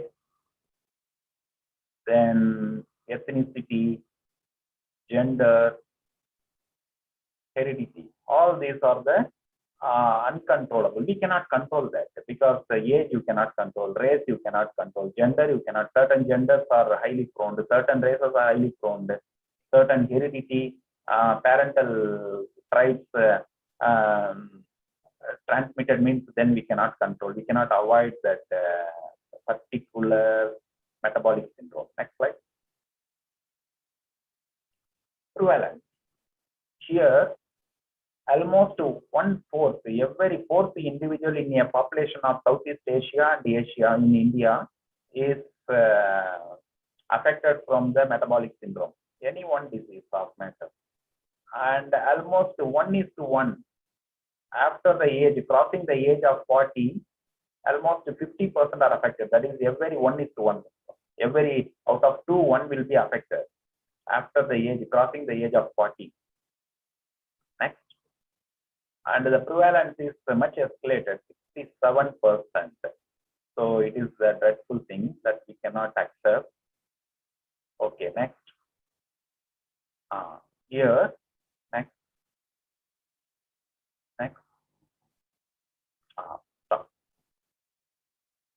See here, some of the terms I have used. Researchers, you can focus on these terms if you need any idea. See, the central obesity, how the pathogenesis of metabolic syndrome occurs. The central obesity triggers the insulin resistance. And the insulin resistance triggers the pro-inflammatory cytokine. That is the adipokine we call. The adipokines are the pro-inflammatory cytokines and CRP, C-reactive protein. So these levels are increased in the central obesity, in the metabolic syndrome. And resistin is an hormone from the adipocyte, which is otherwise called adipocyte tissue specific secretory factor, ADSF. The resistin is otherwise called adipose tissue specific secretory factor, ADSF. Its level is increased in the metabolic syndrome. And the third one, another one is the visfatin. I think you might not have heard of that term. It is also a hormone secreted from the adipocyte, visfatin, and it mimics the insulin function. The good thing about visfatin is it mimics the insulin function. That is why the visfatin, they call it as 3-beta. That is 3-beta is insulin procell, 3-beta cell enhancing factor, PBEF, 3-beta enhancing factor. It is an adipokine involved in the insulin secretion. One way it is mimicking the insulin function, other way it is triggering the insulin secretion also. So once a subject is affected from the metabolic syndrome, the insulin beta cell burnout is also triggered by the visfatin. That is why the hyperinsulinemia condition is prevailing. Its level is increased during the type 2 diabetes obesity due to increased insulin secretion. Okay. And one more thing, that ghrelin, I told you here, I have given here, ghrelin level is also increased. What is ghrelin? It is the gastrointestinal secreting hormone. It stimulates the appetite. It stimulates the appetite. Say, for example, I am hyper ghrelin level means all the time my appetite, my hunger feeling will be there. Invariably, whether morning or night, my hunger feeling will be more if I secrete more ghrelin. To counter that, the leptin is predominant. Immediately, the leptin will go and suppress the hunger. So the leptin function is quite contradictory with the, quite opposite to the ghrelin. So this is what I wanted to stress in this juncture. Next slide. Again, in continuation of the pathogenesis, next. Here, the pathogenesis is caused by the genetic factor. In the beginning, I told you it is the gender, age, all this. So, excess dietary intake, lack of exercise, no activity. So, these things triggered number one, insulin resistance, number two, obesity, number three, HPA.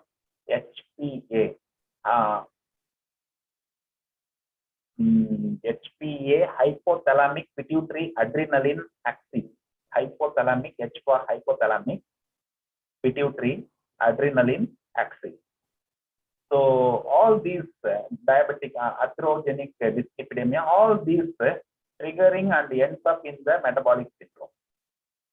By insulin resistance, you get the type 2 diabetes, and through the visceral obesity, there is a pro-inflammatory cytokine level increase, and through the HPA dysregulation, the hormonal imbalance, including the renin-angiotensin system, and in the dyslipidemia, low LDL and high low HDL and high LDL, as well as the hypertriglyceridemia. Ultimately, it ends up in the metabolic syndrome.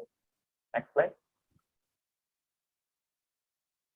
So it is a cluster. Again, I am repeating in the another mode. The metabolic syndrome is the center pin, surrounded by the obesity, insulin resistance, low cholesterol, HDL, and hypertension, and high triglyceridemia. Next.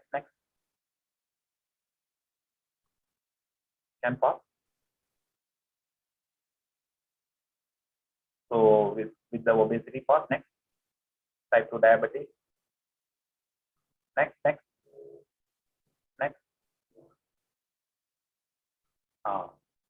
Okay.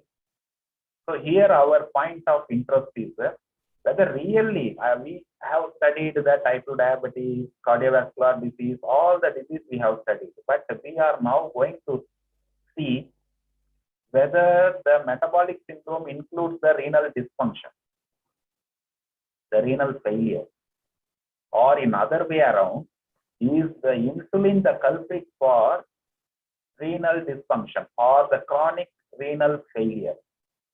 So the CRF, or the chronic renal failure, is caused by the insulin resistance or not? That is our next point.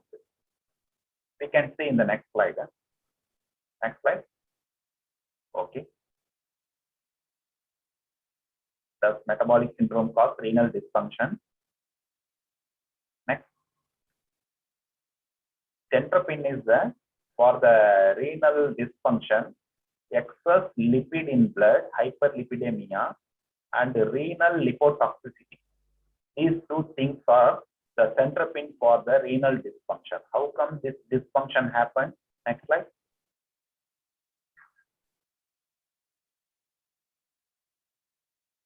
Can you pause on? The possible reason is increased GFR and increased tubular reabsorption. So if everything is increased, there is chance for lipid accumulation in the blood and renal lipotoxicity. Next slide. And some injury or remodeling of glomerular and tubular interstitial cells. So that part I don't want to go in depth. It is a pure pathology part. So again, there is the effects of LDL on the tubular epithelial cells. Next. Next slide. And there is a physical compression by the adipose tissue because of the obesity. I told you, whether it is whatever the type of metabolic syndrome, there will be a obesity center pain. With that obesity, you will be having type 2 diabetes or hypertension or dyslipidemia or whatsoever. So here the physical compression by the adipose tissue is one added factor to trigger the renal dysfunction, because constantly it is pressurizing and disturbing the renal function. Next slide. Next. Okay. Now, next point is like in our previous, in the beginning, we have depicted some of the cartoons. Is the insulin is causing type 2 diabetes? Here we are answering yes. Insulin resistance, it releases hyperinsulinemia because of the insulin resistance and abundance of free fatty acids, and this will cause the impaired insulin mediated glucose uptake, and again that will enhance the insulin resistance. Can you go to next slide? Next. Increase the insulin resistance. Already it is started with the insulin resistance. Again, because of the abundance of free fatty acids, there is further increase in the insulin resistance and further fall in the glucose uptake, insulin mediated glucose uptake, because insulin is not functioning. That is the problem. And a toxic injury to the pancreatic islet. So once the pancreatic islet is injured, the beta cells already burnt out. So total, the type 2 is now becoming the type 1. That is another debate we can discuss in a separate lecture. Not now. Next. Next. So ultimately this results in the hyperglycemia, that is a type 2 diabetes. Next. Yes. So that is how we can conclude that the insulin resistance can cause type 2 diabetes. Next. Next, about the whether the insulin resistance can cause obesity. Here again I tell you, the obesity is now we focus with the ghrelin, leptin resistance and insulin resistance. Next. Ghrelin. Next. What is the function of ghrelin? Hunger stimulation. So once the hunger is stimulated, the appetite is increased. What will happen? Up to 30% extra food we consume. Next slide. Because of that, we are getting the obesity. Next.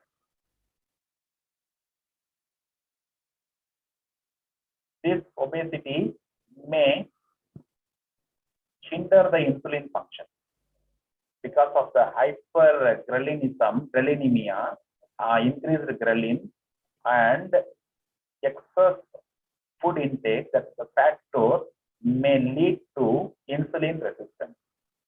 Next. Okay. But to an level, the body is trying to repair the mechanism by secreting leptin, because leptin can suppress the hunger. Once the hunger is suppressed, then we can become normal. But again, because of the insulin resistance, the leptin is again resistant because of the obesity. The obesity not allowing the leptin to function. Like the insulin, how it gets insulin resistant, the leptin is also not allowed to function. So instead of hunger suppressor, the leptin is now resistant. Again, it results in the insulin resistance. Next. Understand? So the central culprit is the insulin resistance. That is what I wanted to reiterate in every slide. Next slide. Go fast, go fast. Time is up. Next slide. Okay, PCOD. See, my question is the insulin resistance is connected with the PCOS, that is the infertility. So what is the PCOS, polycystic ovary syndrome? There is an inhibition or delayed ovulation in the ovary. There is an inhibition or delayed ovulation because of modified lifestyle. Now almost 20 to 25% of the girls, they are without knowing they are living with the PCOS. once they enter for their married life, then there is a chance for misconception or miscarriage because of the polycyst present in the ovary.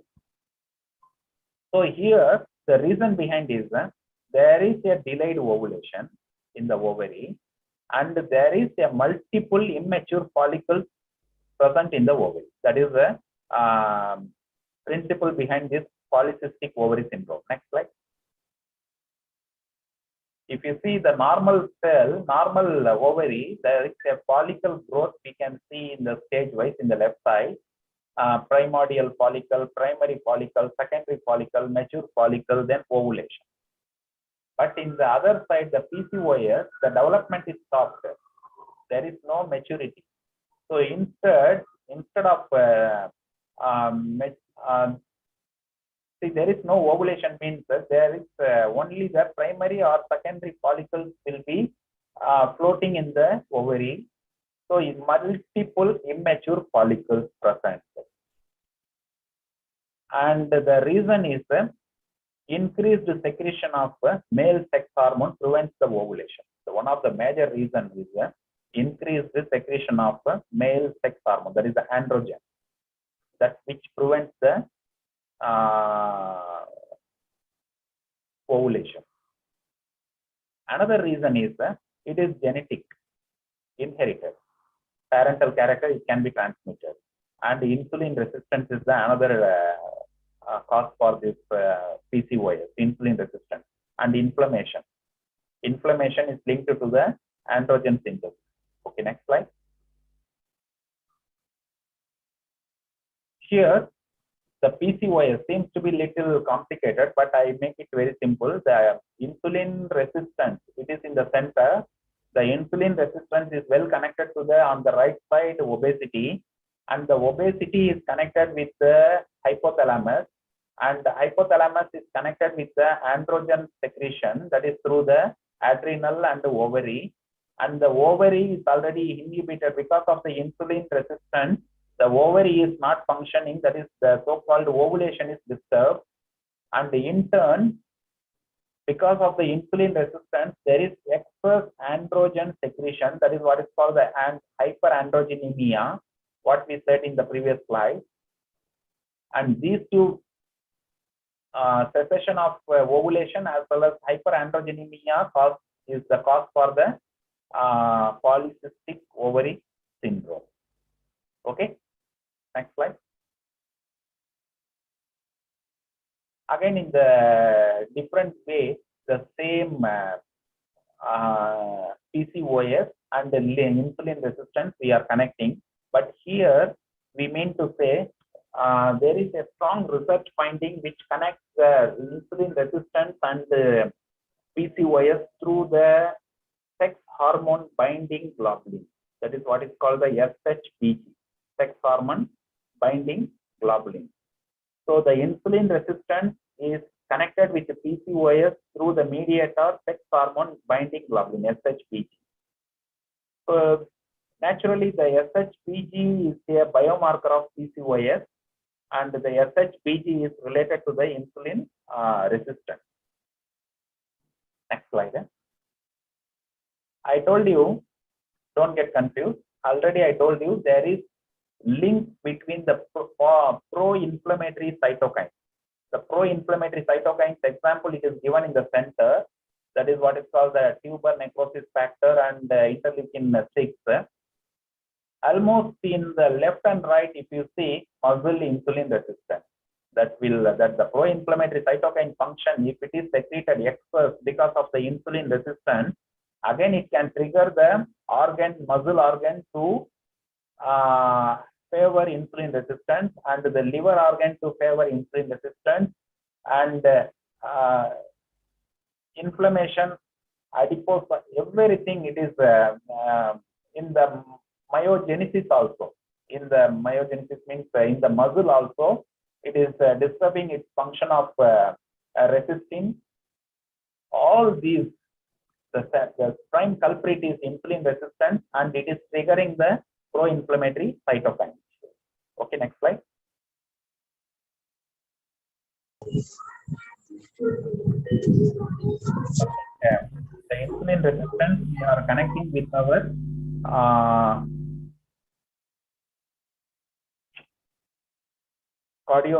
coronary artery disease, that is cardiovascular disease. So here, if you see, there are red arrow and blue arrow. The ROS, that is the free radicals. The free radicals favor the red arrow, that is the disease-causing arrow. And the blue arrow, that is the adiponectin, is friendly with in curing the or in controlling the metabolic syndrome causing diseases. So if you watch the red arrow, the ROS, reactive oxygen species, causes oxidative stress, then vascular wall destruction and atherosclerosis. Again, if you watch the adiponectin, that can control the oxidative stress, that can control the vascular wall and the myocardium disturbance, and ultimately that can prevent the atherosclerosis. And this again connected with the insulin resistance on the right and the high glucose level, that is the type 2 diabetes in the left. So everything is embedded with the insulin. In that case, the adiponectin will make the insulin resistance control, whereas the reactive oxygen species is tightening or it is triggering the insulin resistance. So if you watch the arrow, then you will understand. Okay, next slide. Treatment. Next. Physical activity. Next. You are coming to the edge. Body mass index, blood pressure we have to control, then calorie conscious, diet pattern. Next. See, the disease cannot be caused overnight. In 2009, you are eating these many food items, means in 2019, you are welcoming to the, you are introducing yourself to the pharma industry in your country. Next slide. Body weight loss, that is a physical activity. Weight loss is the first therapeutic option, and reduce the insulin level, improved status, androgen level falls below 44% if we increase our physical activity. That is why in the PCOS condition, they say you reduce your weight, you do exercise. That is the only remedy there for this. Otherwise, hormone replacement therapy there for this. Next slide. It is self-explanatory. Some of the diet can reduce the insulin resistance, and some of the diet can increase the insulin resistance. So have a note this. Next slide. Walking, effect of walking, just to depict or to just to encourage about your walking practice or jogging practice. Next. And in the treatment, weight loss drugs, some of the drugs they prescribe, but I don't want to go in depth. Just out of interest, I have given some of the drug name also. Some of the drugs mentioned for, but each drug will be having its own side effects, so I don't want to pronounce very soundly also. And weight loss drugs, insulin sensitizer, insulin sensitizing drugs. Next slide. And aspirin now prescribed to control our heart attack, to prevent or the risk of heart attack, and the medication to lower the blood pressure also. Nowadays, you are well aware that because at least one in a family will be having for sure will be having a blood pressure or dyslipidemic, that is a cholesterol problem. The statin drug. Next slide.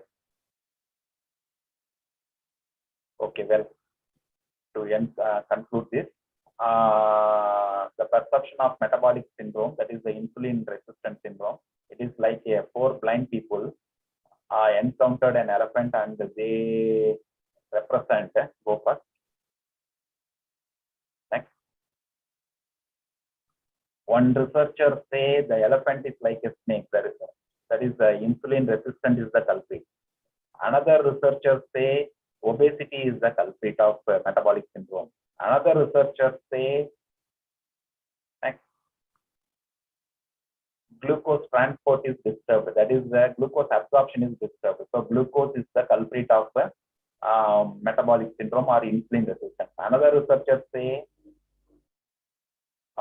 excess fat, that is the dyslipidemia, is the culprit of metabolic syndrome.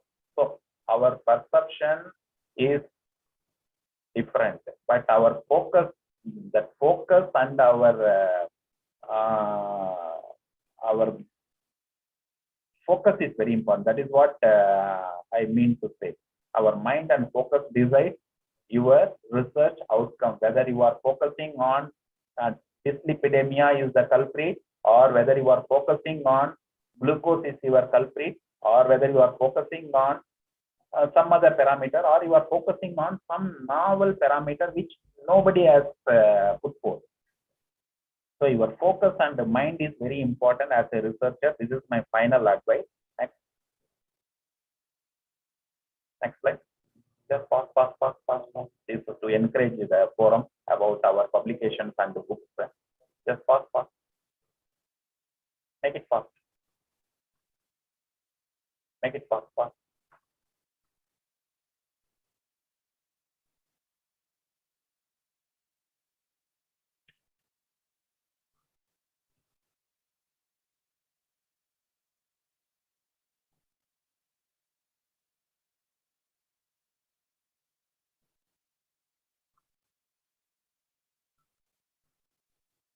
Okay, thank you. I appeared before this webinar today, and just to say one thing, thank you for this opportunity. Next. Thank you, sir. Thank you, sir. Thank you for this insightful presentation on this diabetes and related with the lifestyle aspects. And now the session is open for the discussion. And faculties, students, you can have anything to discuss with our sir. You can raise up your questions. Otherwise, you can put your message in the chat box also. Now the session is open for discussion.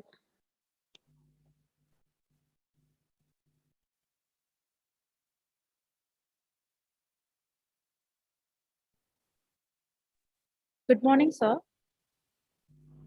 Good morning. I'm Smriti from SRM Institute. So, what are your opinions on neonatal diabetes, sir? Neonatal diabetes is a type 1 diabetes. Yes, sir. But nothing to do with the metabolic syndrome, because the metabolic syndrome is restricted to the modified lifestyle inducing disease. Okay, sir. No, I was just too curious to know about that, sir. So I just wanted to know your opinion. That is genetic, more of genetic. So they are totally dependent on the insulin injection. So in what way you are expecting the opinion? Because according to my lecture here, ABCD can control your onset. What ABCD? Activity, blood pressure, body mass index, calorie conscious, diet. Can you expect this ABCD in your neonatal? No, sir. That is why, that is the inherited. So very difficult to answer, because I'm very sorry. No problem, sir. Thank you so much.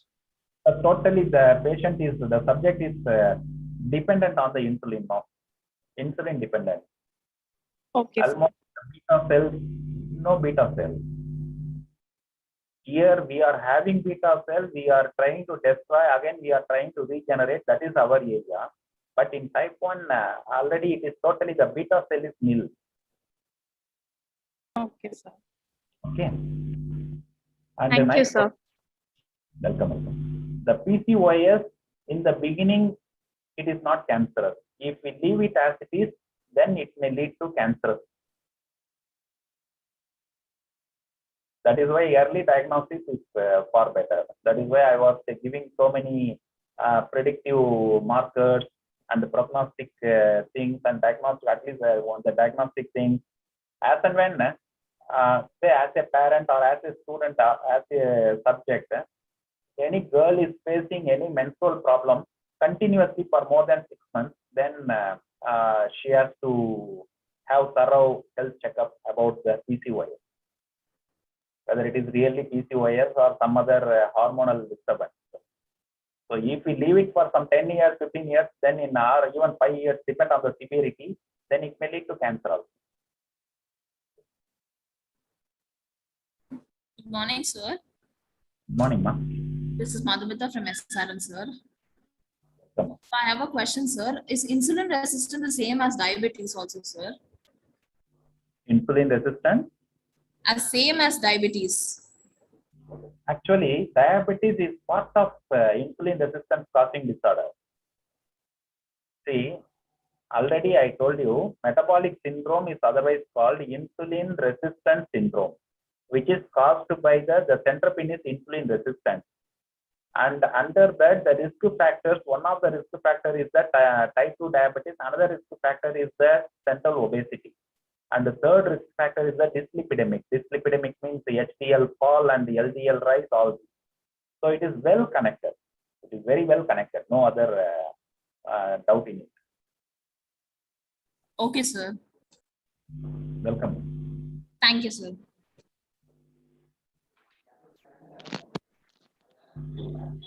Any other questions from the participants?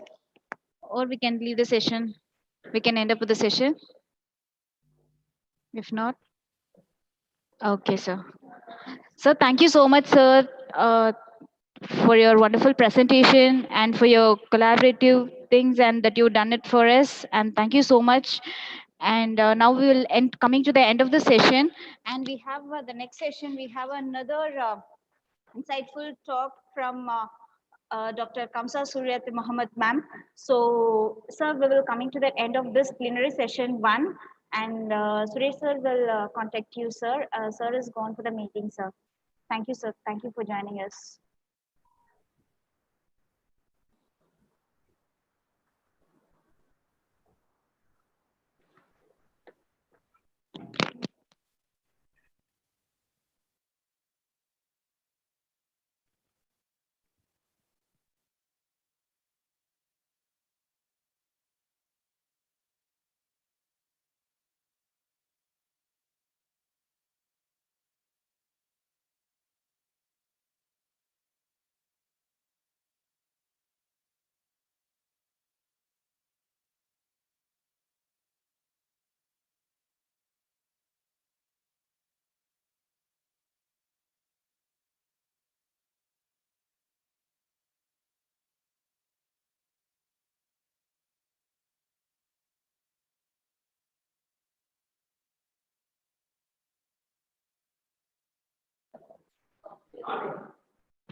Good morning, ma'am. Ma'am, can you able to hear us? Dean, ma'am. Dr. yes, Kamsa sure. Suryat Muhammad, ma'am. Yeah. Yes, ma'am. Thank you for your waiting, ma'am. Thanks a lot for being here with us. And the next plenary session.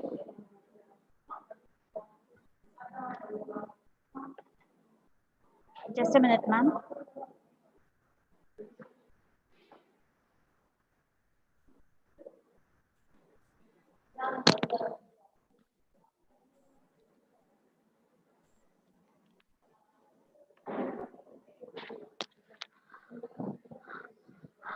And again, a very good morning to anyone all present here. My name is Dr. Manimekle Chingani. It gives me an immense pleasure to extend to you a very warm welcome on behalf of the Department of Biotechnology, College of Science and Humanities, SRM Institute of Science and Technology, Ramapuram, who has clubbed all of us for this virtual international conference on recent advances in biotechnology and environmental health research. It's been my immense pleasure to introduce our next plenary speaker, Dr. Kamsa Surya Muhammad, a Dean, a Faculty of Bioresource and Food Industry, University Sultan Zainal Abidin, Besut Campus, Malaysia. Our dignitary has specialized in molecular biochemistry, biotechnology, natural products, and also a professional member of Malaysian Natural Product Society, Society for Medicinal Plant and Natural Product Research, a graduate technology Malaysian Board of Technologists, and also a professional member in a Professional Technologies Malaysian Board of Technologists.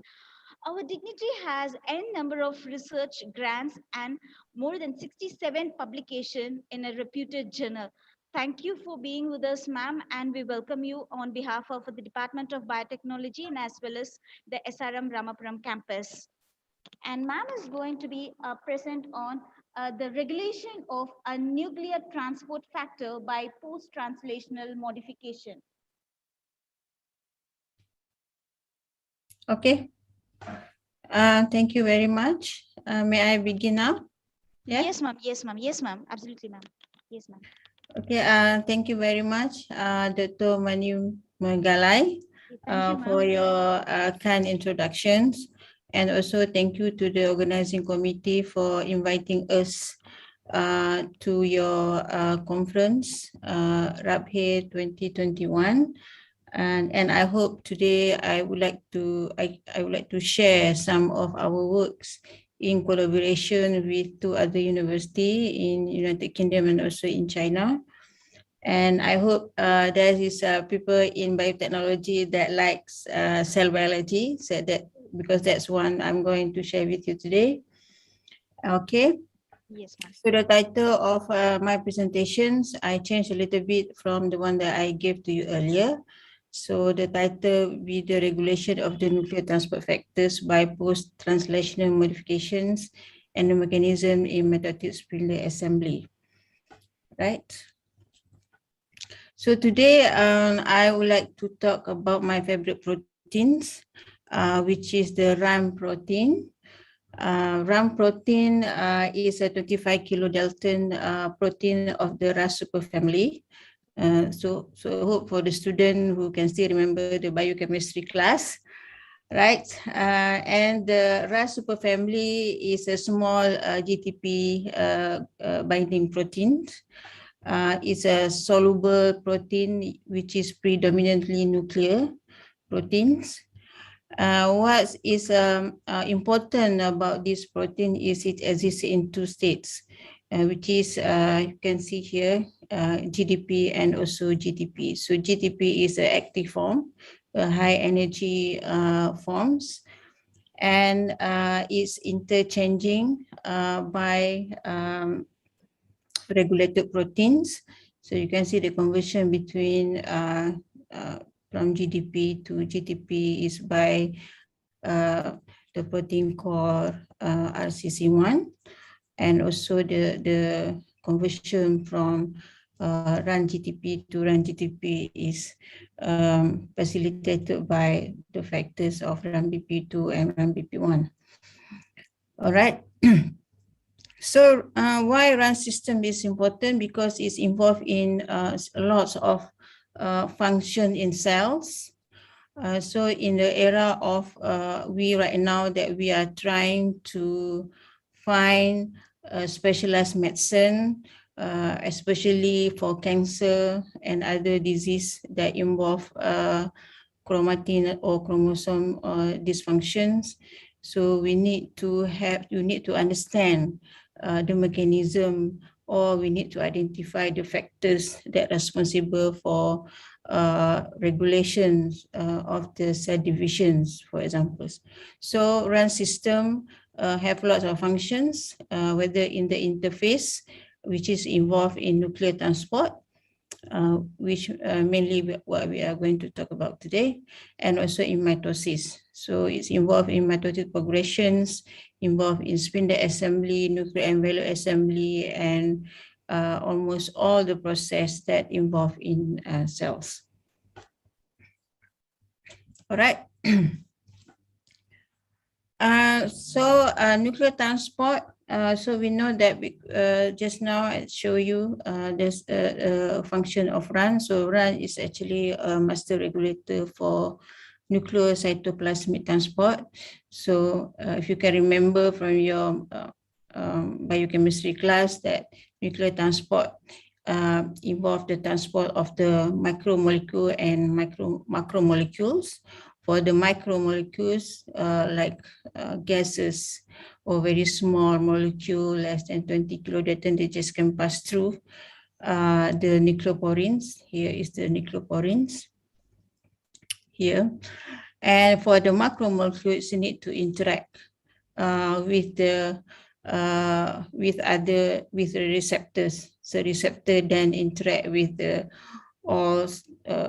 There's a lot of proteins here involved because the nucleoporine is a very massive structure. So in terms of cell biology, is very massive because they have more than 3 proteins that regulates the nucleopore itself. That protein is been identified, but maybe there's a lot more that is not been identified. Right. So RAN,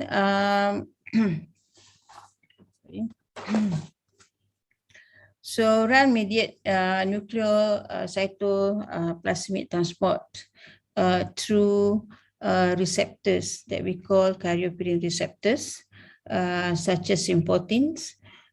So you can see here, they cannot go direct. They need to, the cargo need to have something to bring them to the cell across the pore. So those receptors also have adapters and so on. So the binding of RAN-GTP to important dissociate nuclear import complexes that contain nuclear localization signals that you can see here. And RAN-GTP also require to stabilize the interactions between the exportin and also the nuclear export signal where you want to get out of the cells. Right. So, so RAN-GTP also we found that regulate the spindle assembly. So the knowledge accumulated from various studies that RAN contribute to help us understand how GTP regulate spindle assembly. So RAN-GTP also uses similar mechanism of nuclear transport to activate spindle assembly factors. So there's a lot of spindle assembly factors that you can see here. So most of the spindle assembly factors, they have nuclear localization signals that need to be imported and need to be interact with the import adapters. All right. So now we know that the current model for RAN modulates different cellular on the concept of the activation factors that exists in the inhibitory complex.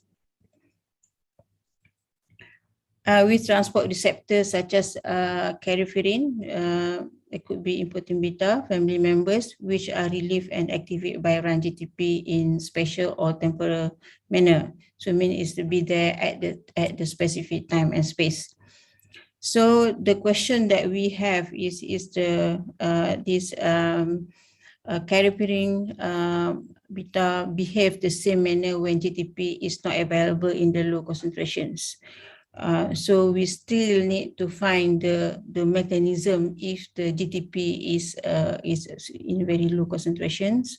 So some of the carioporine interact with some proteins without GTP regulated the interaction, or is there any type of regulation involved? So by understanding the GTP, we also need to find out what are other mechanisms involved in these transports. All right.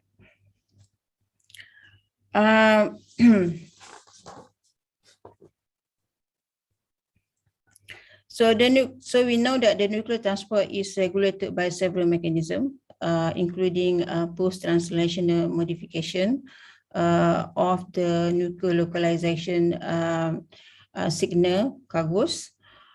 So there's a lot of reference that you can find give a story of the nuclear transport regulations by several mechanisms. So it is established that cargo-specific regulatory mechanism can control the nucleocytoplasmic transport of certain proteins in the different functional state of cells. So the phosphorylation of specific nuclear assembly factors by mitotic kinases can regulate their function in mitotic spindle assembly. So the phosphorylated SAF, or spindle assembly factors, in turn influence the enzyme activity, localization, and function of mitotic kinase. So there's a lot of mitotic kinase involved in spindle assembly. So to investigate the potential regulation of nuclear transport protein phosphorylation, the phosphorylation event at different stages of nuclear transport soluble proteins is the justified way to examine. So we examine a lot of transport soluble factors, but for the purpose of these presentations, I will only discuss about the phosphorylation of one transport soluble factors, which is the important alpha. Important alpha is an adapter protein of important beta, and its role in the spindle assembly factor will be dissecting in these presentations. Right. So important alpha is a 60 kilodalton protein, which is hydrophilic and terminal, and also have a large armadillo motif in the middle of the structures of the sequence, and it exists in 7 human isoforms in 3 distinct phylogenetic groups. So you can see here the interaction between the important alpha to the carrier-rings. This is important beta, where it's flanking to the NLS. And because of this interaction, we trigger the conformation changes for the receptors, and be able for the receptors to cross the pore and also bring all the cargo inside the nucleus. All right. So the focal point of this presentation is the relationship between the cell cycle and the nuclear protein transports. So we hypothesize that the nuclear transport machinery may regulate in response to dynamic changes in the cellular conditions. And so we know that the cell cycle of the eukaryote is controlled by multiple cyclins and CDKs, which is the cyclin-dependent kinases, which progress throughout different stages of cell cycles. So we also know that the recent report shows that the control of nucleocytoplasmic localization of protein by protein phosphorylation and dephosphorylation is very important in cell cycle progressions. So even though it has been established that GTPase is a master regulator for nucleocytoplasmic transports, so but the precise mechanism how the nuclear transport machinery is regulated during the cell cycle is still very much not clear. So the aim of this project is to understand and to elucidate the regulation and the function of nuclear import factors, which is in this case is important alpha, at different stages of cell cycles. And later we can show how this modulate the interactions between the transport factors. All right.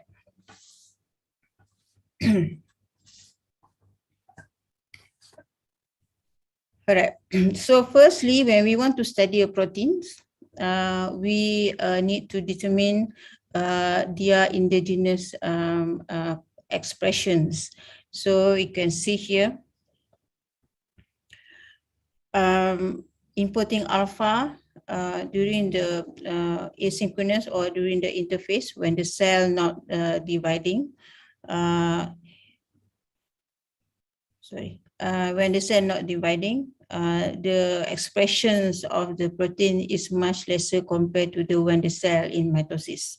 So this is give the indications that importing alpha is actually expressed much more during during mitosis. So when we do the RNAi, we knock down the endogenous importing alpha. You can see here, you cannot see at all the importing alpha proteins. So another striking observation is that when you see the microtubules standing by the tubulin, so compared to the one that being knocked down, the microtubule is less shortened, and also this also gives the indication that importing alpha 1 could play an important role in cell division, especially during this stage, which is the spindle assembly, right? And we also to improve further what we believe that importing alpha is play in important function in mitosis. So we done another experiments and also live imaging to see the level of importing alpha when we do the various knockdown, and also when we compare and test it against the spindle assembly factors. So you can see that if we knock down the importing alpha, the other proteins also depleted the protein that are involved in the spindle assembly. All right. So the next one, we would like to investigate the possible regulations of the importing alpha 1 during the cell cycles. So if you can see in these experiments,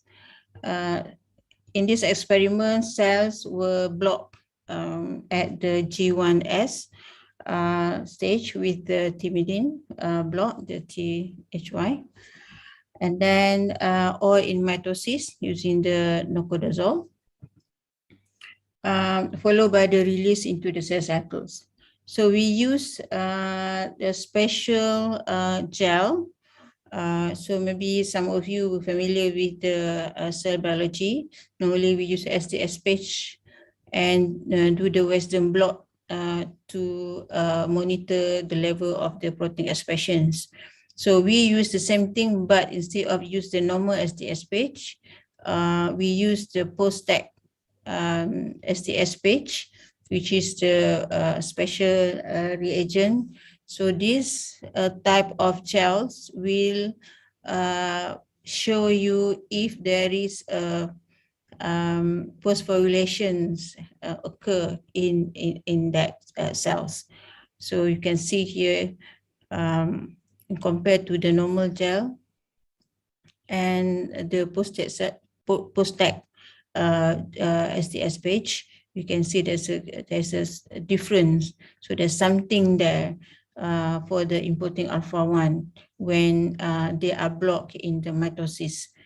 So the level of the phosphorylations are also increased in the event of mitosis. So by using specific antibodies, we'll be able to compare, and when we show compared to the several others, so it's clearly that importing alpha has something to do with the mitosis. So we proceed to verify whether importing alpha 1 phosphorylation is functionally significant. We set out to identify the kinase that is phosphorylate importing alpha 1 in mitosis. So in this experiment, we use the in vitro translated protein importing alpha 1. So in this experiment, we show that very clearly in the mitosis, there is a phosphorylation. We compare two types of cells, U2OS and also HeLa. So it's much more in HeLa, but it's confirmed that in mitosis there is definitely a phosphorylation. So it's post-translational modifications take place in mitosis for the inputting alpha 1. All right. We compare with the kinase inhibitors. Here we use 1, 2, 3, 4, 5, 6 kinase inhibitors. And then from this experiment, it showed that the pan-CDK inhibitor, roscovitin,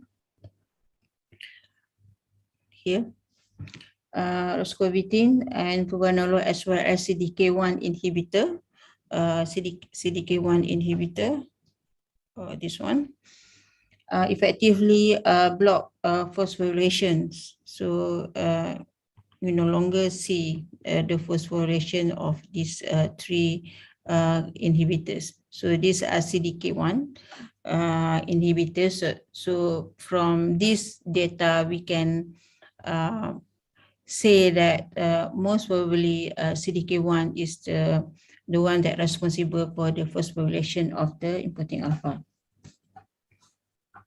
All right. So in this experiment, we just to show you we put the proof that the existence of the phosphorylations of the inputting alpha in mitosis. All right. So the next one, we go a little bit more further to look into the phosphorylation event itself. So if there is a phosphorylation, we need to know where the phosphorylation take place.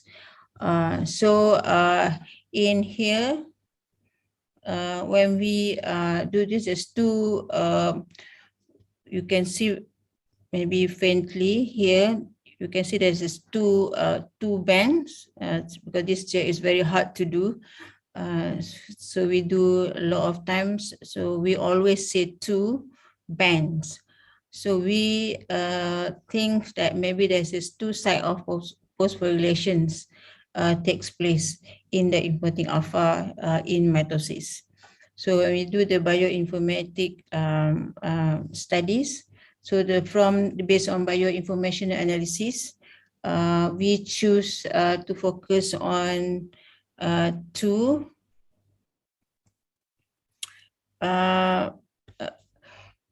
which is threonine 9 and also S62. We choose these 2 because S62 is highly preserved across the species. So T9, even though it's only occur in humans, but we believe that maybe it's the best possible candidate to be looked into. All right. So by expressing GFP inputting alpha wild type, we've done the site-directed mutagenesis, T90A, alanine, and X62, and we also do the double mutations, and we run again to see what are the effects. So you can see here with the mutations, there is some difference in the phosphorylation of the inputting alpha. So this result indicate that the CDK1 cyclin B1 could be responsible because when we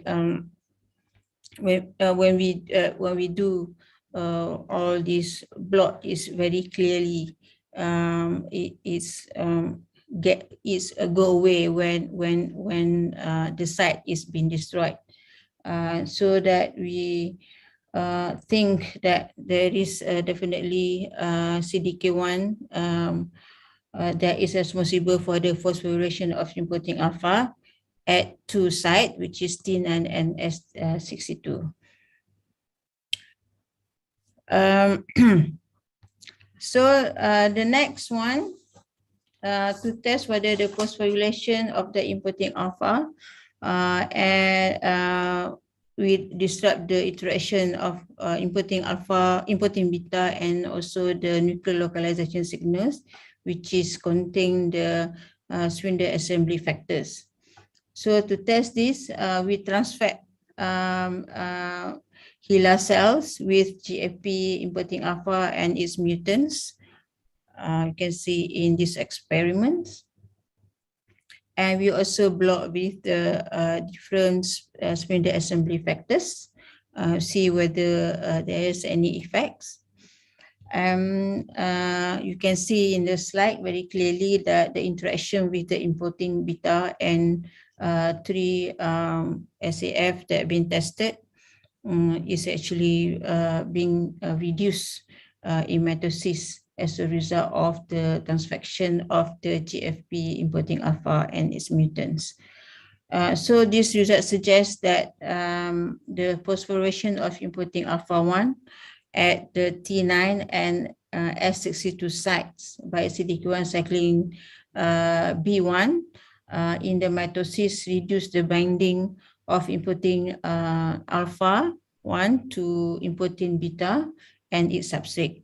So when there is phosphorylations, so the relationship between the importing alpha, the receptor, and also its adapter importing alpha, and subsequently its substrate is very much disrupted. So with these 2 experiments in here, suggests that phosphorylation of importing alpha-1 at T9 and X62 affect the interaction of the importing alpha-1 and its substrates in an NLS-dependent manner in mitosis. Right, so this is very good observation. So now we understand the mechanism on the function of the importing alpha and also the spindle assembly factors. All right, so to test whether the phosphorylations of importing alpha-1 is important for mitotic spindle. So we then transfer HeLa cells with the GFP. So you can see all the greens is GFP, importing alpha-1 plasmid for 24 hours, and we observe under the live imaging. So you can see in here what happened is the cell expressing GFP importing alpha-1 with the mutant T9A, X62, and 2A. Can see in here. So there's a clear difference between this wild type and also the double mutant here. And this is the mimic 2D is acidic mutant, which is mimic the phosphorylation. So this one should be same as the wild type. So you can see in the double mutant here, there is from the naked eye, you can see it's different. And it's actually different from the statistic shown in this graph. It shows that the mutant T9A, S62, and double mutant has significantly prolonged metaphase, while this expression in wild type, the phosphorylation mimicking for this one is very much not changing. So we can confirm that the expression of the importing alpha is very important in mitosis. So when you knock down or when you do the mutation, is the effect is very pronounced. So we further testing whether the phosphorylation of importing alpha-1 is required for the mitotic spindle assembly. So you can see clear here that with the wild type, you can have more spindle, but with the double mutant, you can see less spindle assembly here, and we compare the double mutants, is very much mimic the wild type. So this result suggests that the phosphorylation of importing alpha-1, it is a very plays very positive role in mitotic spindle assembly. Right. And further on, we're not satisfied with just looking at the cells by transfection. We also need to do the knockdown. So when we knock down, when we do the knockdown, we can see very clearly that the importing alpha very much gone, and mitotic spindle is very much less as compared to the one that's not being knocked down. All right. So by using the siRNA, so in this experiment, we use the siRNA to transfect the HeLa cells.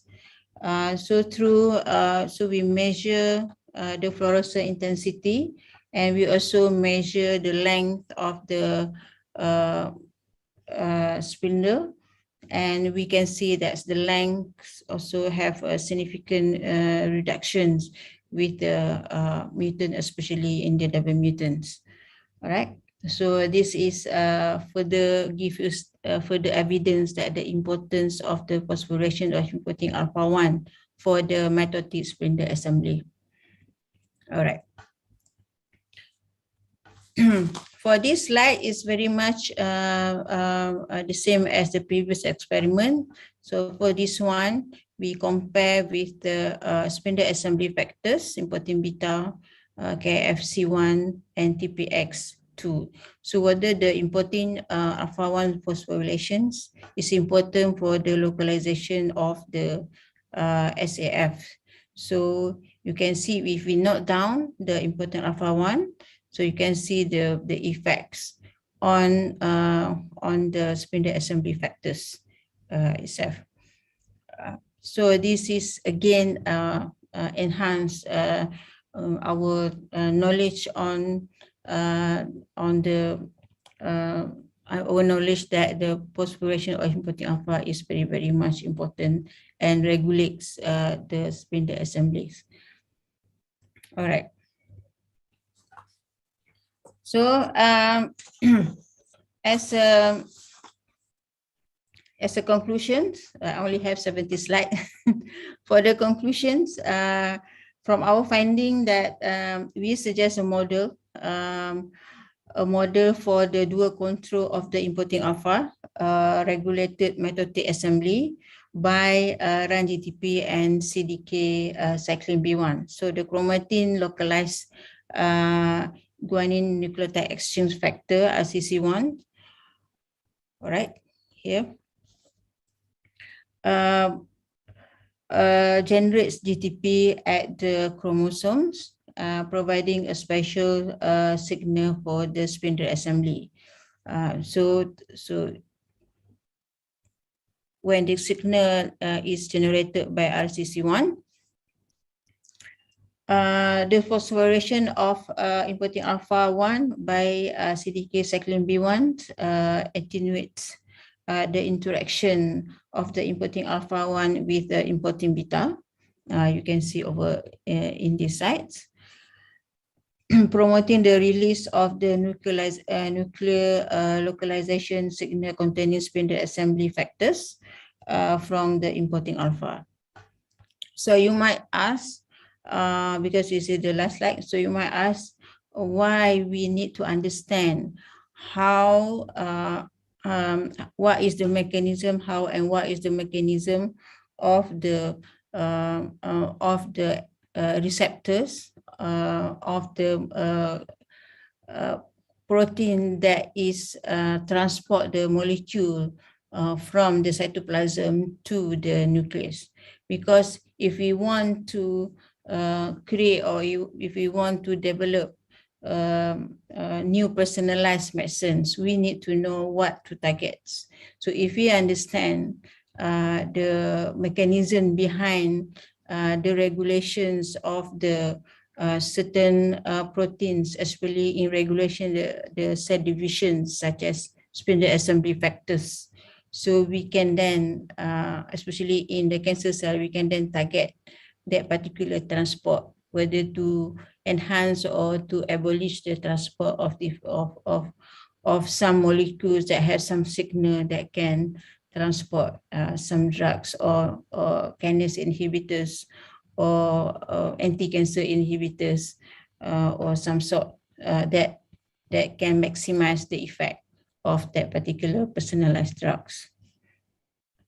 Okay, so the work here that I just presented is the collaborative work between our site and also Ninewell Hospital and Medical School, University of Dundee, and also the Cell Proliferation and Different College of Life Science, Peking University in Beijing, China.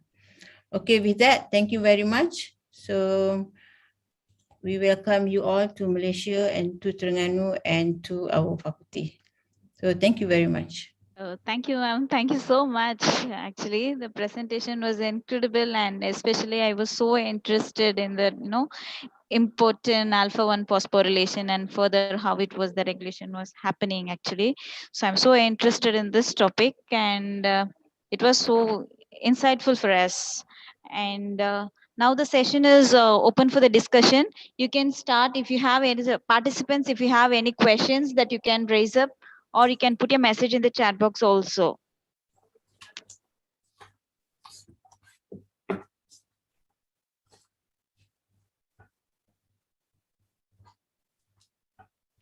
I hope it's not too technical because it's quite technical actually. There is no question, and we can shortly we can wind up for our lunch session also. And Okay. ma'am, thank you, ma'am. Thank you so much, ma'am, actually for being with us today. Like from the morning, from the inaugural session, and I was seeing you like you was patiently with us, and and the presentation, it was because definitely this presentation it will be helpful for the students, research scholar especially, who are Yeah. working in this cell biology area, especially in the cell division process and all. It definitely it will be helpful for them, the mechanism that you told. And we are actually inspired. I'm inspired personally from my side actually, and I like. And thank you, ma'am. Thank you so much, ma'am. Okay, thank you. Welcome. Yeah. Yes, ma'am. So have a nice conference. Yeah. Thank you, ma'am. Thank you so much for your wishes. Participants, now we can wind up our session for a lunch, and we can shortly join at exactly at 1:30.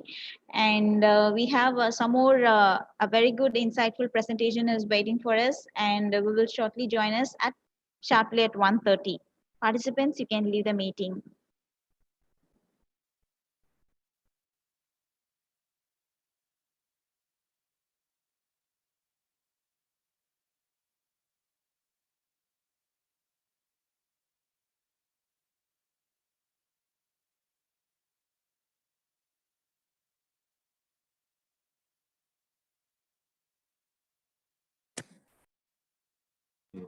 அது எப்படி dance ஆடுது பாத்துருக்கேன்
Yeah, good afternoon, Simar.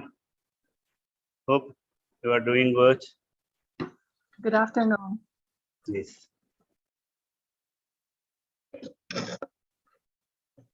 So you can hear me clearly and can see me as well? Yes, ma'am. Yes, ma'am. Yes, ma'am. Clearly. Yeah, it's clear. It's clear.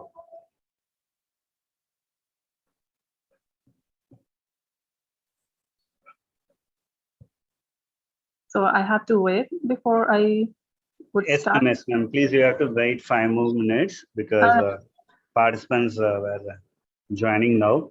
Okay, in the meanwhile, I would share my Yes, screen. ma'am. Yes, ma'am, please. Ma'am, please, can you send me your CV, please? I think I would share from my screen. Would that be okay? No, no, no. I'm asking your curriculum vitae. I already have emailed you this morning. Okay.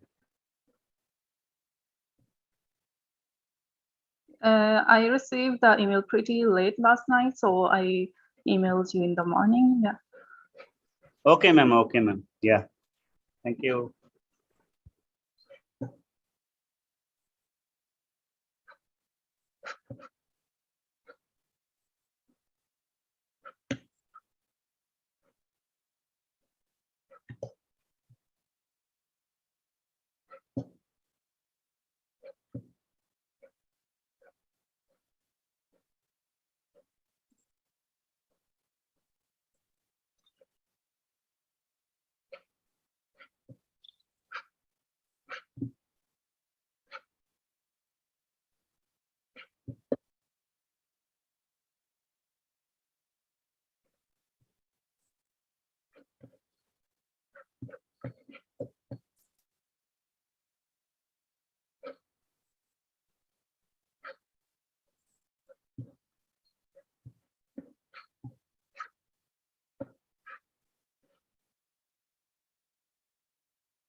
So you can see my full screen now, right? Yes, ma'am. You can see. All right. Yeah.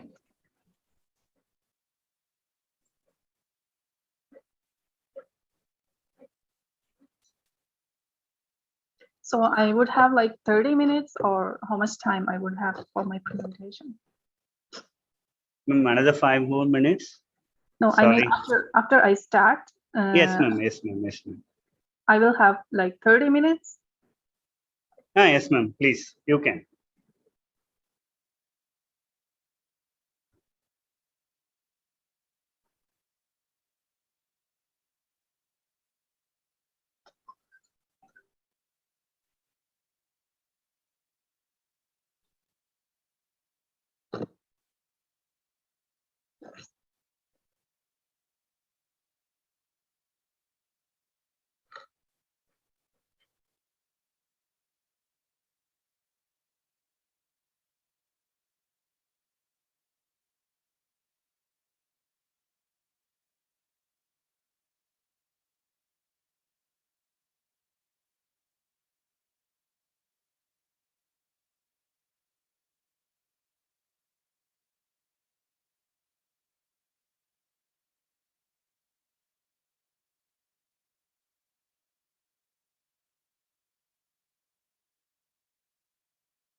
Good afternoon.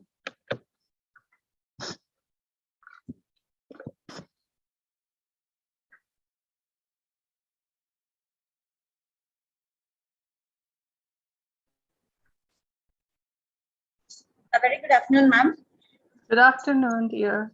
Can you Yes. see me and hear me clearly? Yes, ma'am, you were cleared and your video was also cleared. Okay, And all right. a very good afternoon to you, ma'am, and a very good afternoon to all the participants for this second session of the plenary session. And now I invite Dr. G. Priya to introduce to our chief guest of this session. Dr. Priya, ma'am.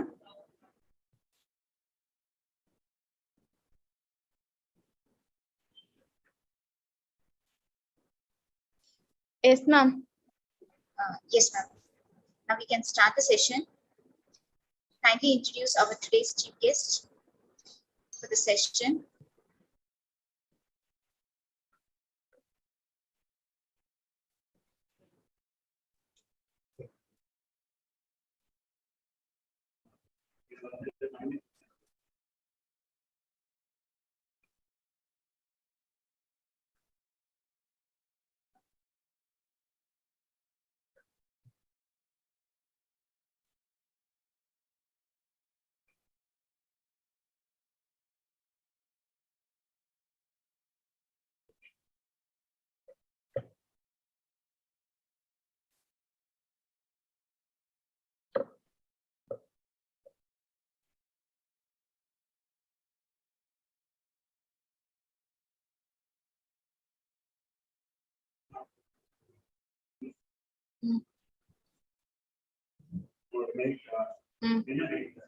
Money mix.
Where join ID Canada.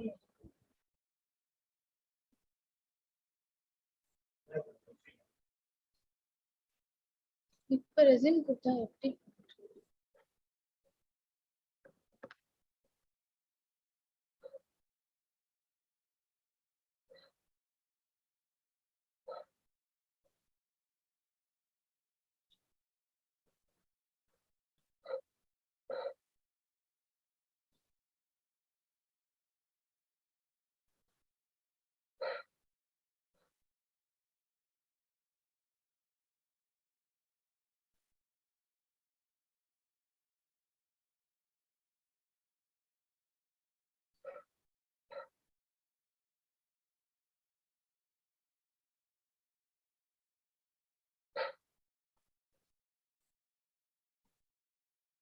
Are we waiting for something?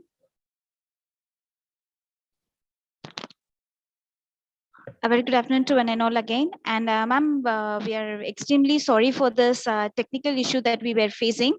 And sorry for us, and kindly participants also kindly anticipate for the session.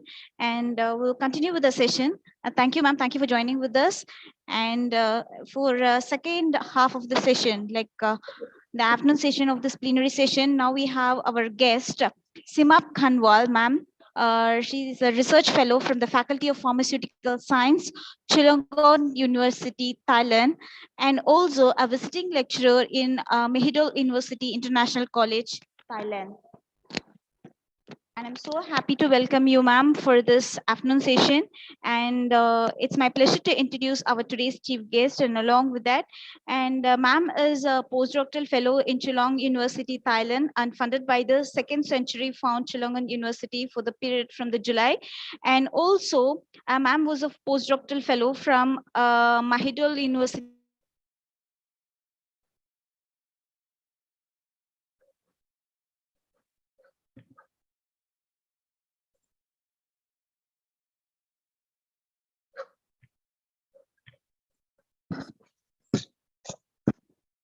The voice is gone. Sorry, I cannot hear anyone.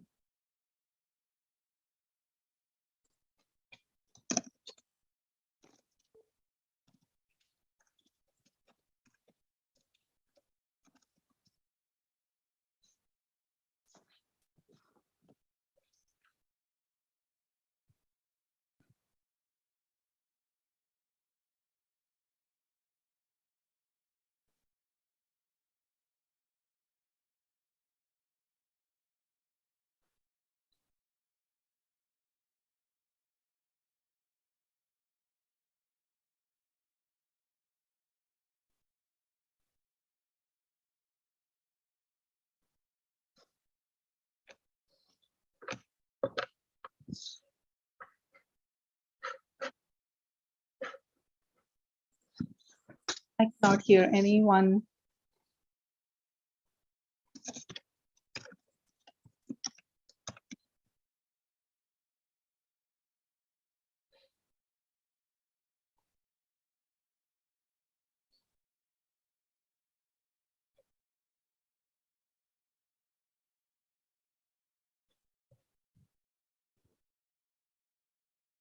I'm actually extremely sorry, ma'am. Actually, your voice is Okay. hearing. Now I It's a can hear. technical issues, ma'am. Please. All right.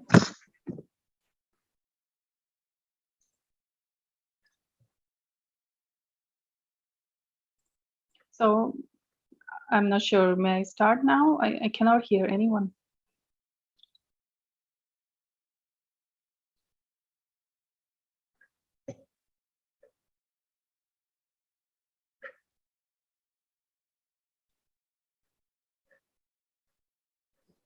Yes, please, ma'am. Yes, ma'am.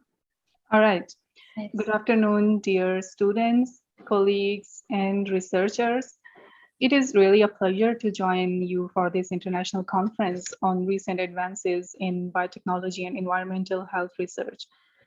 And thank you for the kind introduction. I can understand that with the COVID-19 pandemic still ongoing, it is really important, to interconnect with each other, especially globally, and this is to continue the working and studying and also staying in touch globally. And with this pandemic still ongoing, I hope all of you over there are safe and well.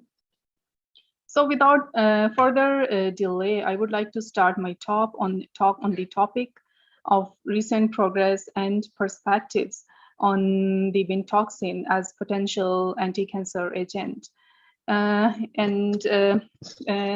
This talk I prepared to be like for more interest for the students and researchers especially, and I try to discuss very basic aspects of this topic. So I would like stop my video and start the talk. Is it okay?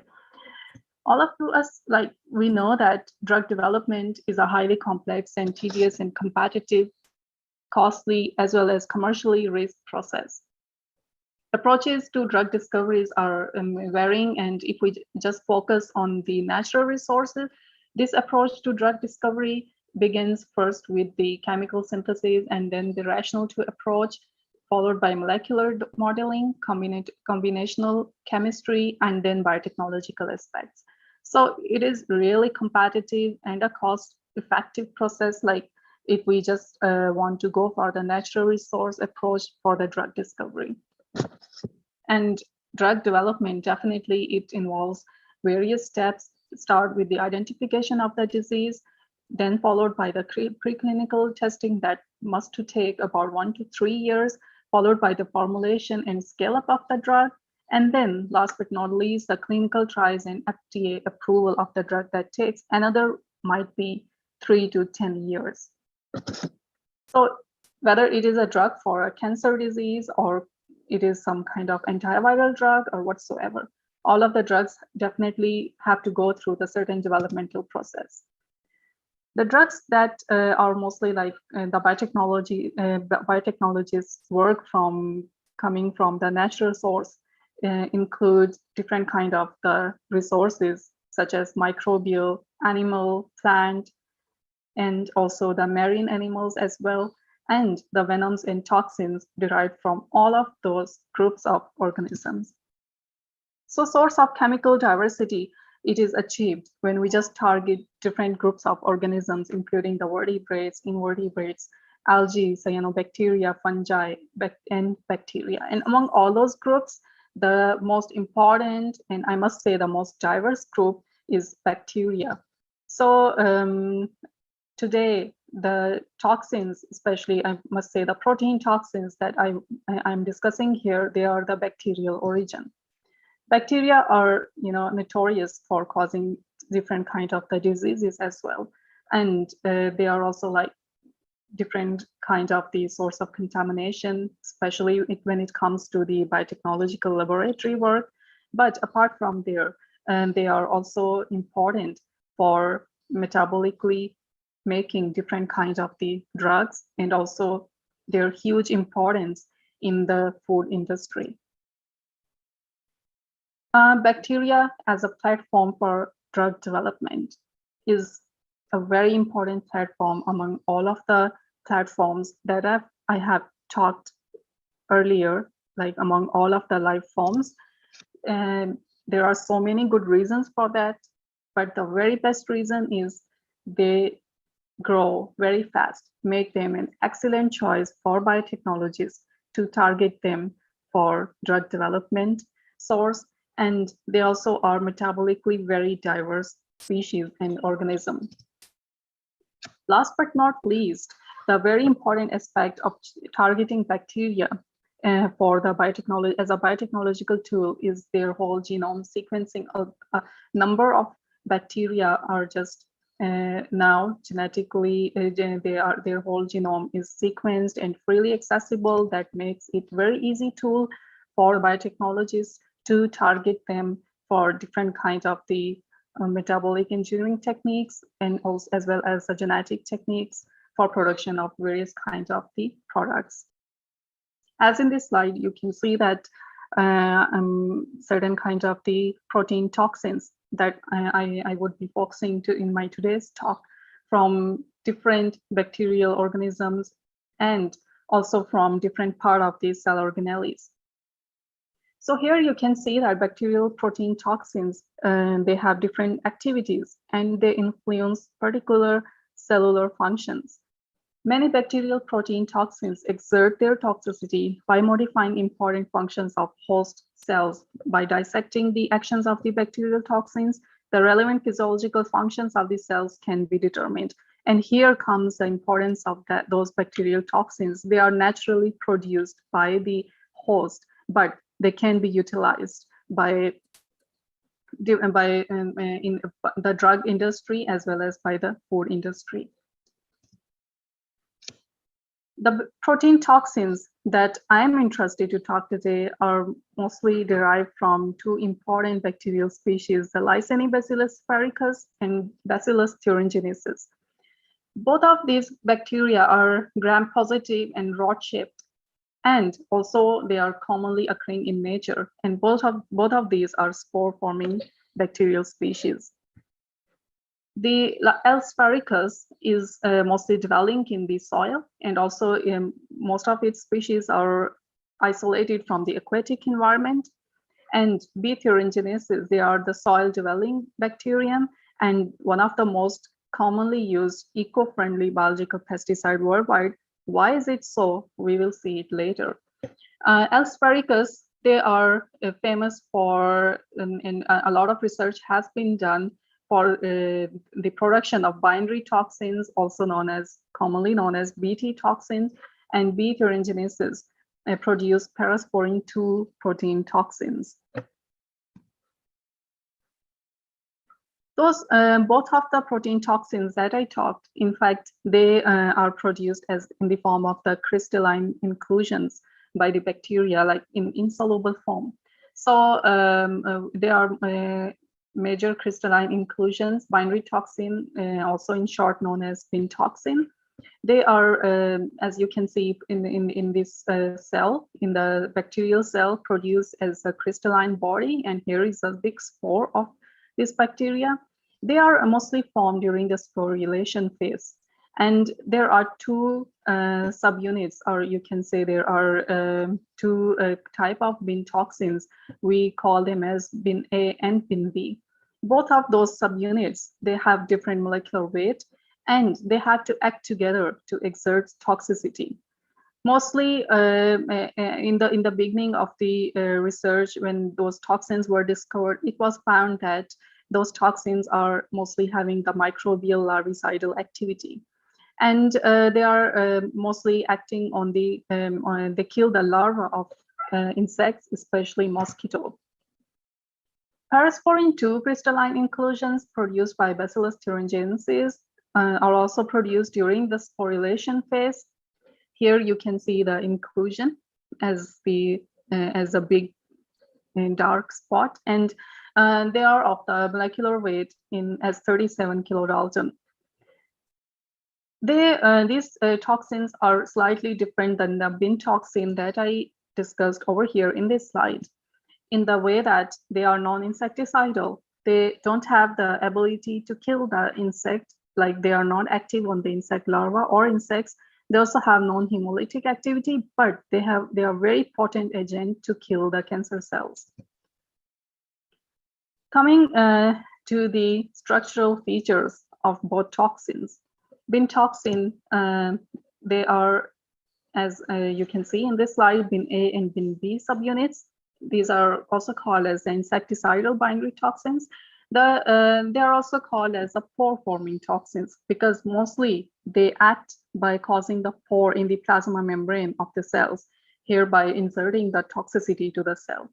And both bin A and bin B, they are together, bin toxin are potent insecticidal protein. They share the structural homology with non-insecticidal, but the anti-tumor bacterial parasporin 2 proteins. So in here, the green one is bin A subunit and blue one is bin B subunit. Now you can see that I have shown a different molecular mass for bin B. This is in fact for the active bin B subunit. Once when they target the gut cells of insect larvae, they are taken into the gut, and you know that there is a trypsin enzyme produced by our digestive system that activates this protein and cuts some of its part, making it short from 51 kilodalton to 45 kilodalton. In this photo, you can see the blue ribbon having the helices and beta strands in the red part. These are the two important domains that play a different role in the activity of this protein toxin. The N-terminal region, the blue part in here, it have a lectin-like structure, the receptor binding domain. Like this part of the protein helps it to target certain receptors in the cell of the organism. And the C-terminal have the arolysin-like structure. Arolysin-like protein, in fact, this is another class, this is a big class of the protein, and in other words, they are also called as the pore-forming proteins. And the C-terminal have the homology to those pore-forming protein structure.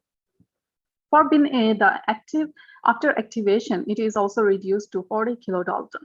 And this subunit of bin toxin is also similar structurally to bin B. And it is also proposed to act as a toxic component. In here also, you can see different in different colors and for the different important domains of having different function in this bin subunit. How these bin toxin work, the mechanism of action. Mostly the high affinity of bin toxin is is availed to brush border membrane fractions. Those are the membrane fractions, in fact, that have, you know, certain kind of the proteins on the epithelial membrane, and it's just increase the surface area of the cell. Over here, there are the mostly the drugs act on those brush border membrane fractions. That's how the Bean toxin is also like having the affinity to that part of the epidermis. And mostly they target the Culex and Anopheles larval cells. Apart from that, this toxin is like when both of these toxins, they are fed to the mosquito larva. It was detected that they are localized together, like bin A and bin B subunits, both when they found the cell surface and they enter into the cytoplasm, they were detected to be co-localized. And they induce certain kind of the morphological changes in the mosquito larval cells. Cellular localization of the mosquito larva, the studies have shown that, I'm not sure if you can see a photo as a clear photograph, is just the green dots. These are the labeled bin A. In the red dots, these are the labeled bin B toxin. They are found to be localized in the Culex larval gut cells. And they were like in here when the images were merged, it was shown that they are co-localized together in the larval gut cells. Here in the 3D model of the photo, it can be seen that the bin B localization in the larval gut cells. And in fact, bin B alone can internalize into the Culex larval gut cells, but bin A alone cannot. We will discuss it further. And that's what makes both subunits functionally a bit different. And there are certain kind of the non-susceptible Aedes larvae, in that it was studied that bin A and bin B, they both are not internalized, so they cannot exert cytotoxicity in those organisms. Bin B plays very important role, in fact, in translocation of bin toxin complex into the susceptible larval gut cells. So alone bin B can internalize into the cell, but it cannot cause toxicity in certain cells until the bin A is also internalized. That is important for and essential for the toxicity. Moving onward to the parasporin 2 structural features. In fact, this sequence unique protein, it doesn't have the homology to other cryoproteins. Cryoproteins are also the class of the pore-forming proteins. And this parasporin 2 protein toxin, it doesn't have the insecticidal activity, but it is a very potent anti-cancer agent, as I talked earlier. And why we are talking about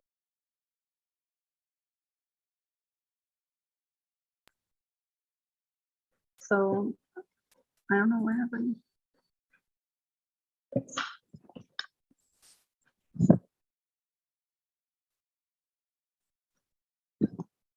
Hello, you can hear me?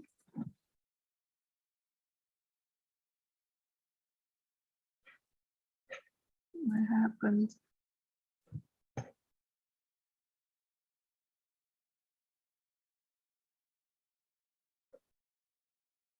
Okay, so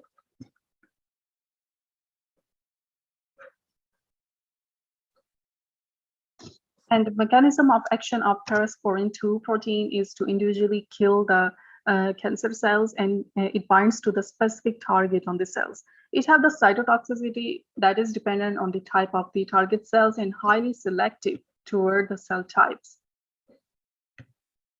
The mechanism that how it can target certain kind of the cells and doesn't target to another kind of the cells is still not clear. But what we are interested over here is about the comparison of both type of the toxin components. The underlying molecular mechanism of bin toxin-induced cancer cell cytotoxicity may not be yet understood, but it requires more knowledge to understand whether the toxin-induced human cytotoxic effects occur in the same way as their insecticidal counterpart activity or not. Given the structural and functional similarities, it was hypothesized that bin toxin may exhibit cytotoxicity against human liver cancer cells, as observed in parasporin 2. Therefore, it was further investigated that anti-cancer activity of optimized concentration of bin A, bin B, and their combination could be effective against human cancer cell lines or not. As I said, that you can see from the structure here for bin A and bin B, they are structurally similar to this parasporin 2 toxin. Parasporin 2, in short, like I would repeat again, it has a non-insecticidal activity, but very potent anti-cancer agent. Whereas bintoxin, they are potent insecticidal agents, but until then, it wasn't sure that they can have the cytotoxicity against cancer cells or not. There are certain similarity from the structure aspect with the parasporin 2 protein, that is anti-cancer protein, led us to conduct this research work. Parasporin 2, as I said, that they recognize target receptors on specific cancer cells. Supposing that bintoxin can also recognize the target cancer cells, probably in the same manner as parasporin 2 toxins does, and it can bind with the specific cancer cells. So at first, we try to study different kind of these cancer cell lines for their cytotoxicity mechanisms, and we found that bintoxin, they might also exert the cytotoxic effect in cancer cells, and we were more interested to gain insight into the molecular mechanism of toxins mediated anti-cancer activity by investigating the intracellular responses of human cancer cells treated with bintoxin. Apart from that, the collective findings have been produced from different research groups. Some critical information is still missing, especially the structural information of these insecticidal proteins. So first, our group had solved the three-dimensional structure of the active form of bin B subunits. And together with the structural analysis, functional assays have been carried out in search of the critical amino acids for toxicity and specificity of these insecticidal proteins. It was also investigated that the cellular responses during the intoxication processes, such as the intracellular trafficking, apoptosis, and the ultrastructural alterations inside the insect larval cells, altogether the comprehensive structural and functional analysis facilitated the development of the insecticidal proteins to enhance the potency, expand the insect specificity, and prevent the development of insect resistance. This was how these proteins were used in past. Over here, like this is one of the study that was conducted by for the activity of bintoxins as anti-cancer agent, and it was found that those binary toxins like bin A and bin B, they could induce the toxicity in the liver cancer cell line and activate the caspase 3 and caspase 8, both of them. And from the internalization study, it was found that the cellular internalization and association of bintoxin is with the mitochondria of the cells, the human liver cancer cell. From the morphological features, when the toxins were treated with the proteins, you can see now the difference that parasporin 2 is in fact a highly toxic protein. So complete cell lysis was observed for the normal cell line also.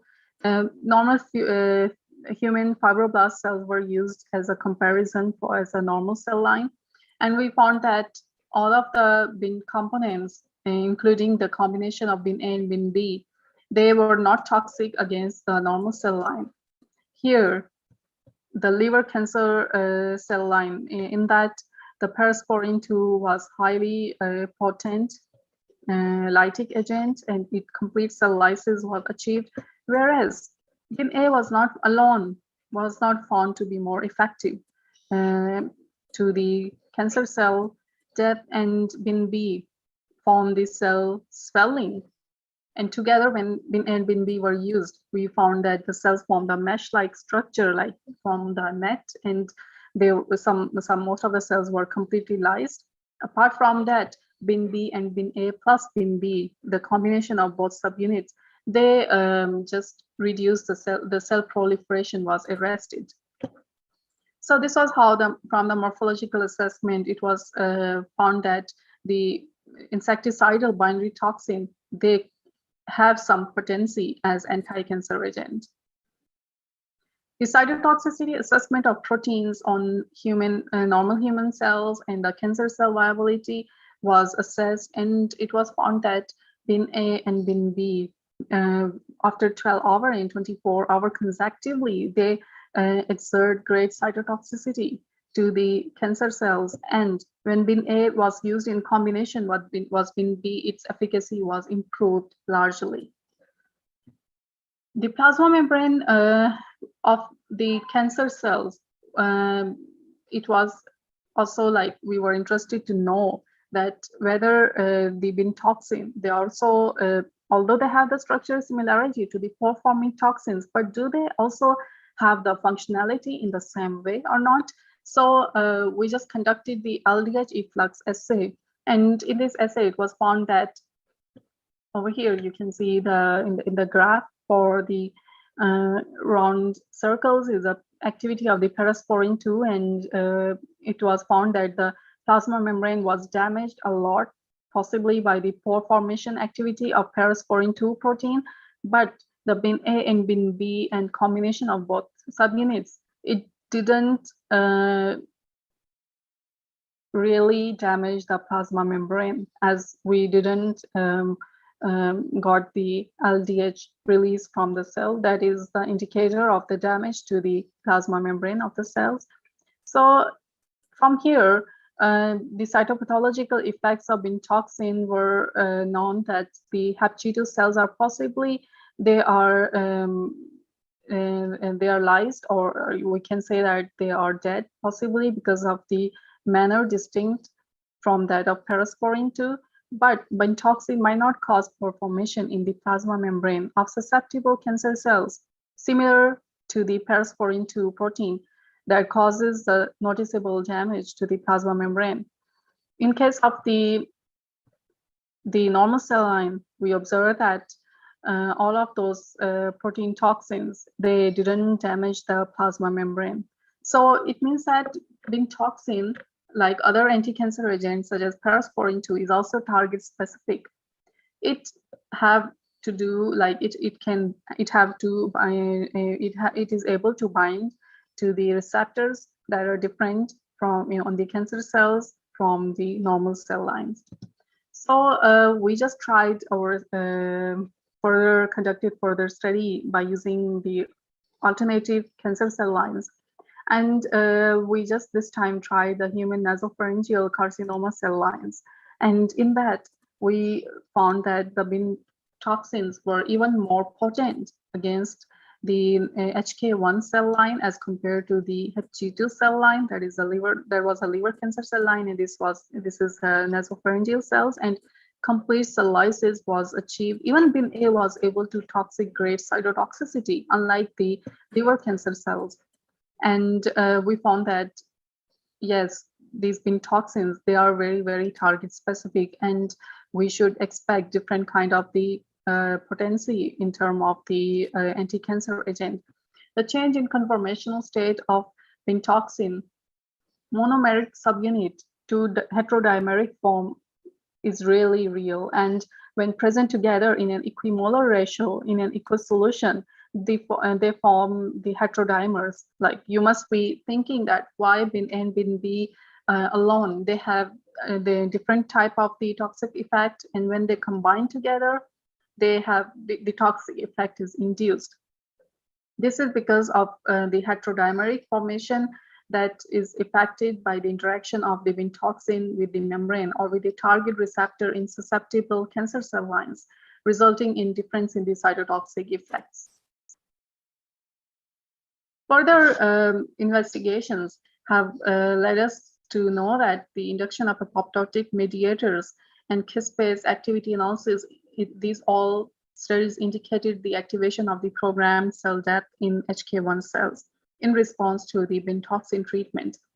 And it was further, we found that the caspase-3 and especially the caspase-8 levels, they were highly induced when those cell line was treated with bin toxins. So in case of the caspase-9, we can see that those are the levels are different because when we studied the gene expression level, these are the results from the total caspases, not the activated form, whereas the enzyme assay, it showed that the activated caspases were greatly induced after the bin toxin, especially bin B and bin A and bin B combination. The high caspase-3 and 8 levels in bin B and the combination treatment cells reinforce the idea of the induction of extrinsic apoptosis pathway. Also, the induction of the cleaved caspase-9 indicates here that the toxin might have something to do with the induction of the mitochondrial apoptosis pathway. That is, the intrinsic apoptosis pathway, which involves the conserved signaling proteins and is physically associated with mitochondria, and in vertebrates is sensitive to mitochondrial oxidative stress. Although bin B, as compared to bin B, bin A showed the weaker anti-cancer properties. However, their anti-cancer properties are greatly enhanced when they are treated together. From the studying the localization, that how these toxins may interact with the cell lines, the confocal laser scanning microscopic analyses were done that led us to go in depth to study that how these toxins they might affect and might traffic inside the cells and to which cell organelle in fact they are targeting. So from the confocal images, we just labeled the bin A with a green dye and bin B you can see with a red dye. And in this photo, we found that bin A, that is shown as a green color over here, the green dots, and inside the blue color, the JAP-10 nuclei of the cell, they are mostly located on the surface of the cell. So this really helped us to demonstrate that whether bin A is trafficked alone inside the cells or not, and what could be the possible reason for not inducing much of the cytotoxicity when cells are treated with bin A alone. And when the bin toxins, bin B toxins were used, and we found that they are quite associated closely with the nuclei of the cell. And in the red color, you can see that it's a bin B protein localization inside the cells, and they were local. They could. It means that they could transport inside the cell. They have the ability to transport themselves toward the cytoplasm of the cell, unlike bin A. As you can see here, if I go back to this slide, you can see the green color is mostly localized on the cell membrane of the cell, whereas bin B is localized inside the cell. That could explain now that why bin B was more potent and exerted higher cytotoxicity as compared to bin A. Further, we were also interested to know that inside the cell, is there any kind of the association of those bin toxin with the mitochondria of the cell or not? And we found that the colocalization pattern was achieved when both bin A and bin B were treated on the cells. And those images, they show the association of bin A and bin B with mitochondria of the cells. This study, it really suggested that bin toxin from the bacteria are cytotoxic proteins and they may have high therapeutic potential. In fact, labeled bin A was previously reported to be responsible for the larvicidal activity after internalization into the susceptible mosquito cells as well. But from the results of this study, the present study that I'm discussing over here right now, the internalized bin A was not observed to induce the morphological changes in the HAP-G2 cells. This suggests that cellular responses after the bin toxin internalization in different target cells, they may differ. And there is a distinct susceptibility of different types of the cells to bin toxin. Here, I must tell that from the 3D analysis, it was confirmed that they are the toxins when bin A and bin B together are incubated. The cells are incubated with you can see in the yellow color, and bin A now can be localized inside the cells. Unlike when it was treated on the cells alone, it was not able to traffic inside the cell. When the mitochondrial label cells were used, here the red color, it doesn't indicate the bin toxin, but it is and these are the mitochondria of the human nasopharyngeal cells. And we found that the green color, the bin A, is localized inside the cells, and most of the protein components, they are in fact co-localized with the mitochondria of the cell. We are further investigating and confirming that whether it is a kind of it is also trafficked and affects the mitochondrial apoptotic pathway, or as I could see that bin B is greatly attached with the nuclei. They are located quite pretty close to the nucleus of the cell, so they might have some more changes in terms of the apoptotic mediator changes from the nucleus, not from the mitochondria. So we are just like in the way to further investigate this interaction. From the 3D analysis of the confocal images, we found that most of the yellow color that you can see here, mostly the association of the bin A. As you can remember, I discussed earlier that bin A alone cannot enter into the cells, but this treatment was done by combining the labeled bin A and unlabeled bin B protein subunits on these cells that were stained to show the mitochondria in red color. And we also observed that the nuclei of the cells were very much enlarged as compared to the untreated cells. Coming back to the structural comparison of bin toxin, I must tell that the N-terminal region of bin B protein, it has the sugar binding or lectin-like protein structure. And the pore-forming domain that I talked earlier is the C-terminal domain of bin A. They are structurally similar to each other. That's what makes them a bit similar in activity to the persporin 2 protein. Although the activities are not similar, because of course they are the different protein toxins, but this structural similarity in fact led us to draw this conclusion, and also as well as the functional similarity. The specificity of the target receptor bindings, they are achieved from by the certain kind of the residues that are specific receptor binding, that have the specific receptor binding properties. The rich aromatic residue in different amino acids and on the surface of the molecule, in fact, this domain of the persporin 2, it plays very important role in identifying the target receptors. So those were a bit of the similarities between two protein toxins. Now, what are the future perspectives? What currently we are working to modify those functional domains of bin toxin.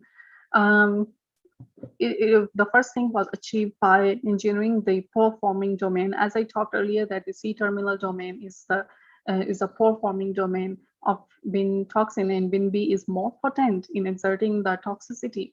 So we target the bin B C-terminal region by modifying it with LHRH peptide. This is the luteinizing hormone releasing hormone, and try to target the human breast cancer cells by overexpressing those receptors.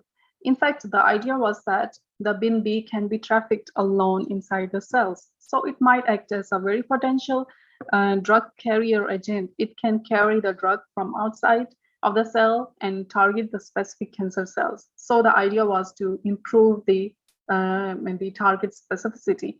And it was found that the breast cancer cells, they were in this cell death, was like higher in rate as compared to BIN-B alone, and this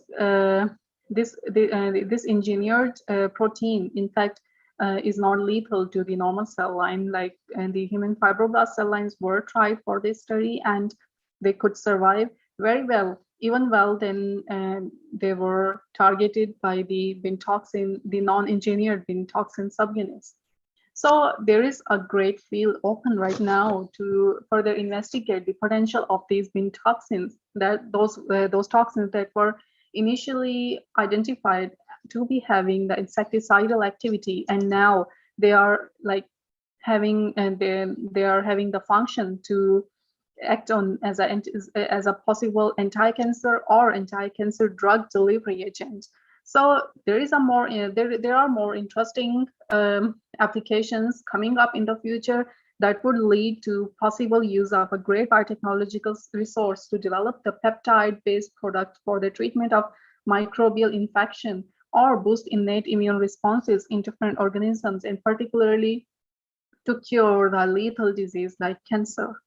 So that's all for today's talk. There is a lot more to discuss, very interesting results, but due to the time constraints, I would end here. I would like to thank the head of our structural lab, Dr. Panada, from Mahidol University, and these guys who really had a great input in studying different aspects, the functional and structural aspects of BIN toxin that I discussed in my today's talk. Mr. Vasudhar and Shalini, they are the MS students, and Ms. Tipaporn, who is currently working on the engineering the efficacy of the different domains of the BIN toxin. So thank you very much, and questions and comments are welcome from the audience.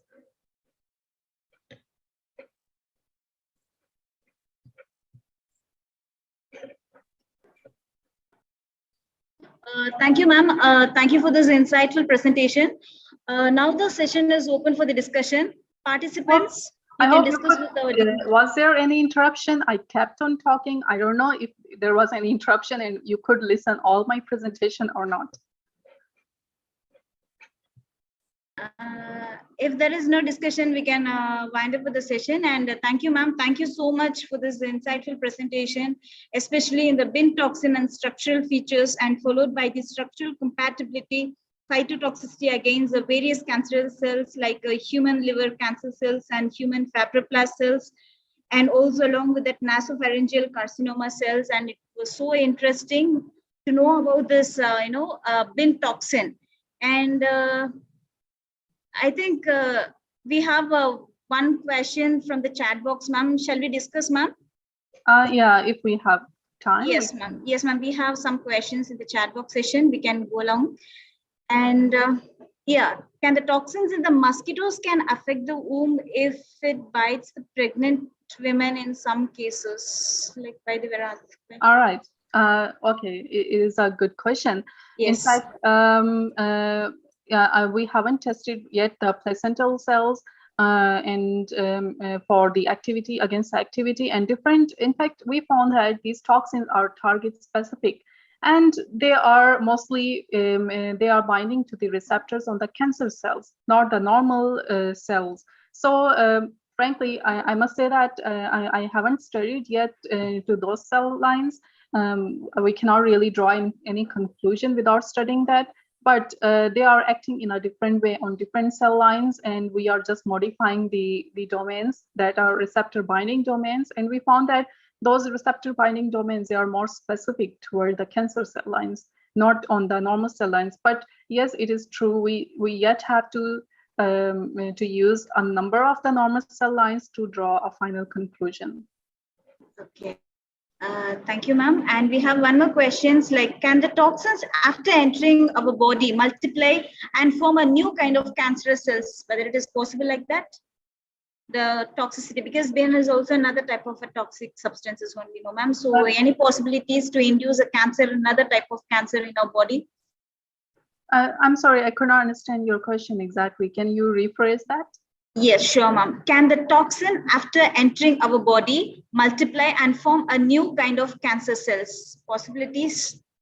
to develop? No, the toxins are not doing that. In fact, they are not having any kind of the mutation in the normal cells. Yeah, they are not forming the mutation in the normal cells. You mean the normal cells convert into the tumor cells or the cancerous cells? Yes. Yeah, not like that, but Okay. they are more specific to the cells that are already turned cancerous. I can see one more question in the chat box. Why parasporin 2 shows a higher cytotoxic effect on HepG2 cell line? In fact, parasporin 2 is a very potent cytotoxic agent because of its pore forming ability. That is not the similar ability to that of the Bean toxins. That is one reason that, in fact, it exerts a cytotoxic effect by completely lysing the cells. And it is not only true for the HepG2 cells, but the other cell lines like the nasopharyngeal cell line and breast cancer cell lines that we studied, they also were completely lysed in response to parasporin 2 protein because of their great activity for causing the pores in the plasma membrane of the cells.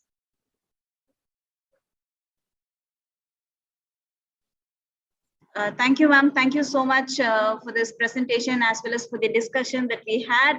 And especially for me, it's something which is new to know about this Bean toxin, because whenever we heard about the baseless thuringiensis and all, we will always talk about the BT toxin generally. Exactly. So it's So nice for to this, know. I must say, for due to the shortage of the time, if the audience have more questions, I provided already my email into the presentation. They can communicate directly to me, especially the young students and scientists. They can communicate. I would be very glad to discuss further with them. Yes, ma'am. Sure, ma'am. You can post your mail ID in the chat box also, so that students will come to know about it, and they can have the further discussion of if they want to know about this research works and all. It will be definitely useful for them. Yeah. Okay. Thank you very much again for having me. And I would like to thank for extending me the kind invitation as a speaker by Department of Biotechnology, SRM Institute, Chennai, and in association with the Faculty of Medicine and Faculty of Bioresource and Food Industry from Malaysia. Thank you very much again. Thank you, ma'am. Thank you so much for joining, ma'am. Thank you, ma'am. Thank you. Participants can stay for another session, like in our plenary talk. Like we have another interesting talk is waiting for us, and we will join. Okay, so just hold it for a minute. Okay.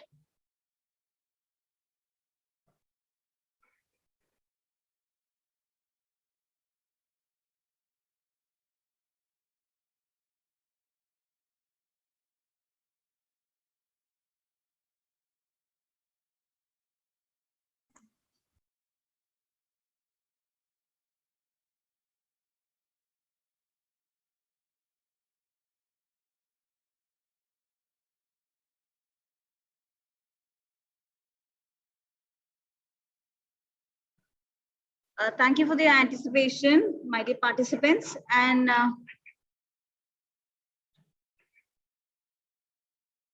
Dr. Zerun Damra is there in the meeting.